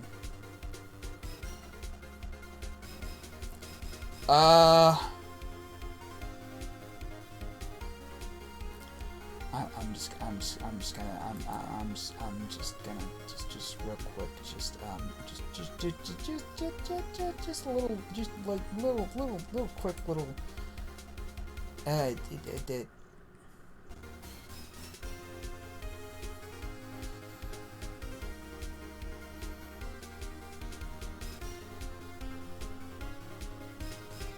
Object. Mr. White's guilt is obvious. There is no need to prolong this trial any further. Well, Mr. Edgeworth? If anyone is going to call Mr. White to trial, it would be me, the prosecution. I need a day to ascertain whether your claims have any bias in factual evidence. I see. Objection denied. What?! The completion of the trial of Mr. Phoenix Wright will be postponed until tomorrow. No, there's no telling what'll happen. I can't end this now.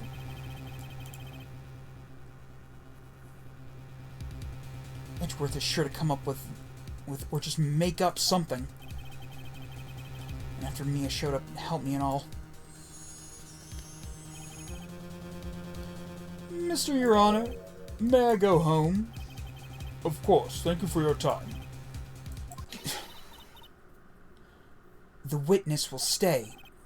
Mia? Phoenix, read this note out loud. Mia, what's this?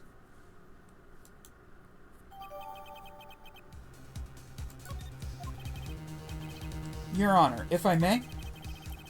You're quite persistent today, Mr. Wright. Bet I am. My life's riding on this one. I have something I would like to read to the court.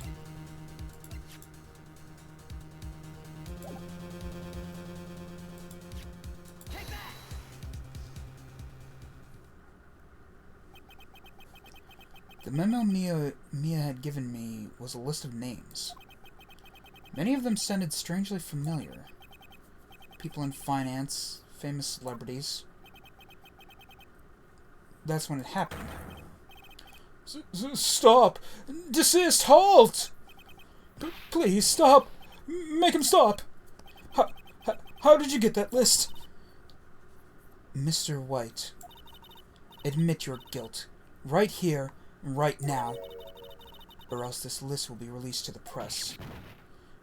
Ugh. I confess. I confess! I did it. I hit her. I hit Miss Mia with the thinker. Case closed, Your Honor.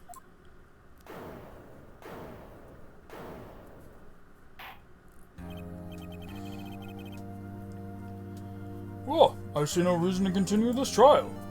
Mr. Wright? Yes, Your Honor? You've done it again. That was quite the spirited defense. Really, game? You just gonna... Alright, you're just gonna toss that fucking pun onto the pile? Yes, Your Honor. I guess you could say that. If only you knew how spirited it was. Well, this court finds the defense... rather, the defendant, Mr. Phoenix Wright, not guilty. Yay! Confetti!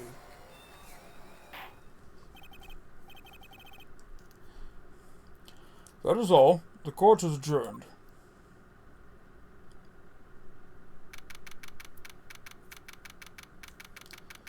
September 9th, 2:24 p.m. District Court, Defendant Lobby, number 1. Well, I never thought I'd be saying this again. But congratulations. You're lucky I was born a Fae. I'm lucky I had both you and Maya on my side. I'm glad you made it. Thank you, Phoenix. You risked a lot to help me and Maya. I won't forget it as long as I live. As long as you live? My time here's running out. Huh? Maya's powers are so weak. I can't stay here too long. What? No! There's still so much to say! Don't worry. I'm sure we'll meet again. Chief! I'm not the chief anymore. Phoenix, can you come to the office tonight? Say 9? The office? I'll see you later. Chief! Mia!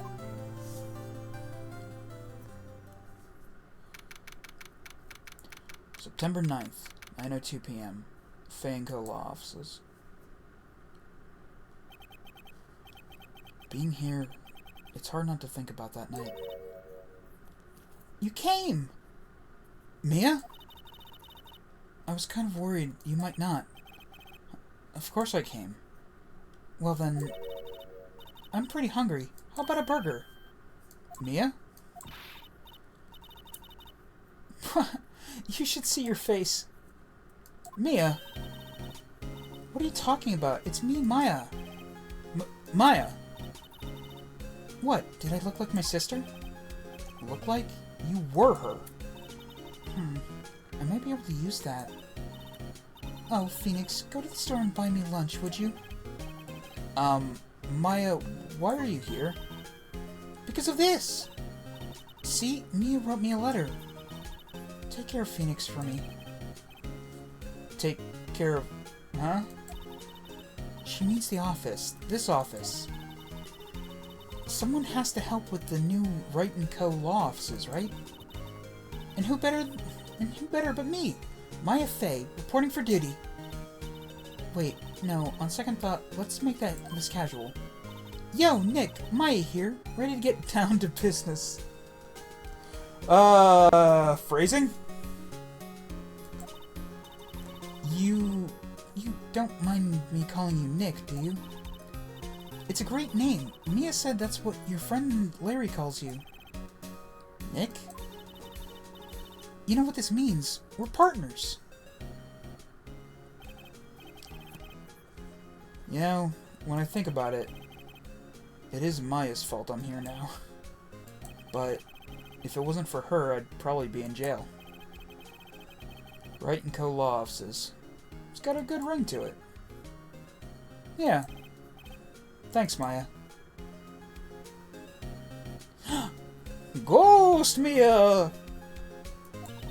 Good luck, Phoenix. I'll always be here, watching.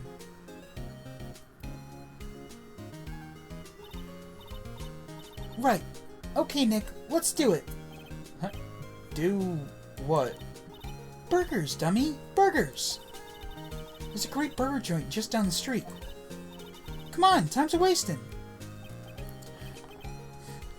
Eat your burgers, Apollo. For anyone who's seen that fucking cartoon, it's so good. It's so good. Eat your burgers, Apollo. Oh, God. Okay, wait up. The end. God damn.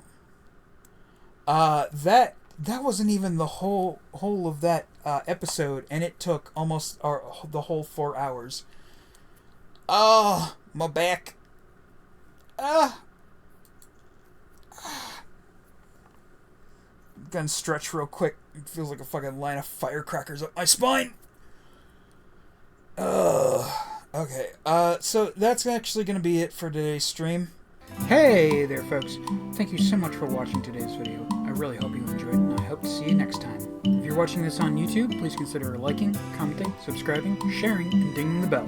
All that really helps out the channel and lets me know that you guys are enjoying the content that I'm putting out. There should be an end card at the last 20 seconds of this video with 3 links on it. One to my YouTube channel, one to a video YouTube thinks you'll like, and one to whatever playlist I decide to put this video in. If you liked the video, consider checking out the Patreon, where for a few bucks, you can add a game to the Wheel of Wednesday, which is how I choose half the streams for the Wednesday streams. Or, for a few more dollars, you can add a game to next week's schedule. Won't even have to worry about me spinning the wheel, or it landing on what you want. I just pop it right there on next week's schedule. Or, for a monthly rolling donation, you become a patron, or as we like to call them, fellow freaks. There's a few different tiers of that up on the Patreon, with varying perks, but all of the tiers have early access to these edited streams, starting off at just $1 a due. And remember, the first week's free. Also, consider checking out our Discord server. We've got a text chat room, a voice chat room, we do a monthly watch-along, vote on certain streams, and there's a room where I post a weekly streaming schedule, and I post links in there to the live streams whenever we go live. Speaking of live streams, I stream on YouTube and Twitch every Sunday at 4 o'clock for between 1 to 2 hours, and every Tuesday, Wednesday, and Thursday, starting at 10, between 3 to 4 hours. Be sure to check the Discord, because, you know, sometimes life happens. If any of these things have piqued your interest, and there isn't a link in the description of the video, there is a link on my page to my Linktree that does have a link to all the things that I've mentioned. Once again, thank you for watching the video, and I hope to see you next time. Now, play me out, Johnny!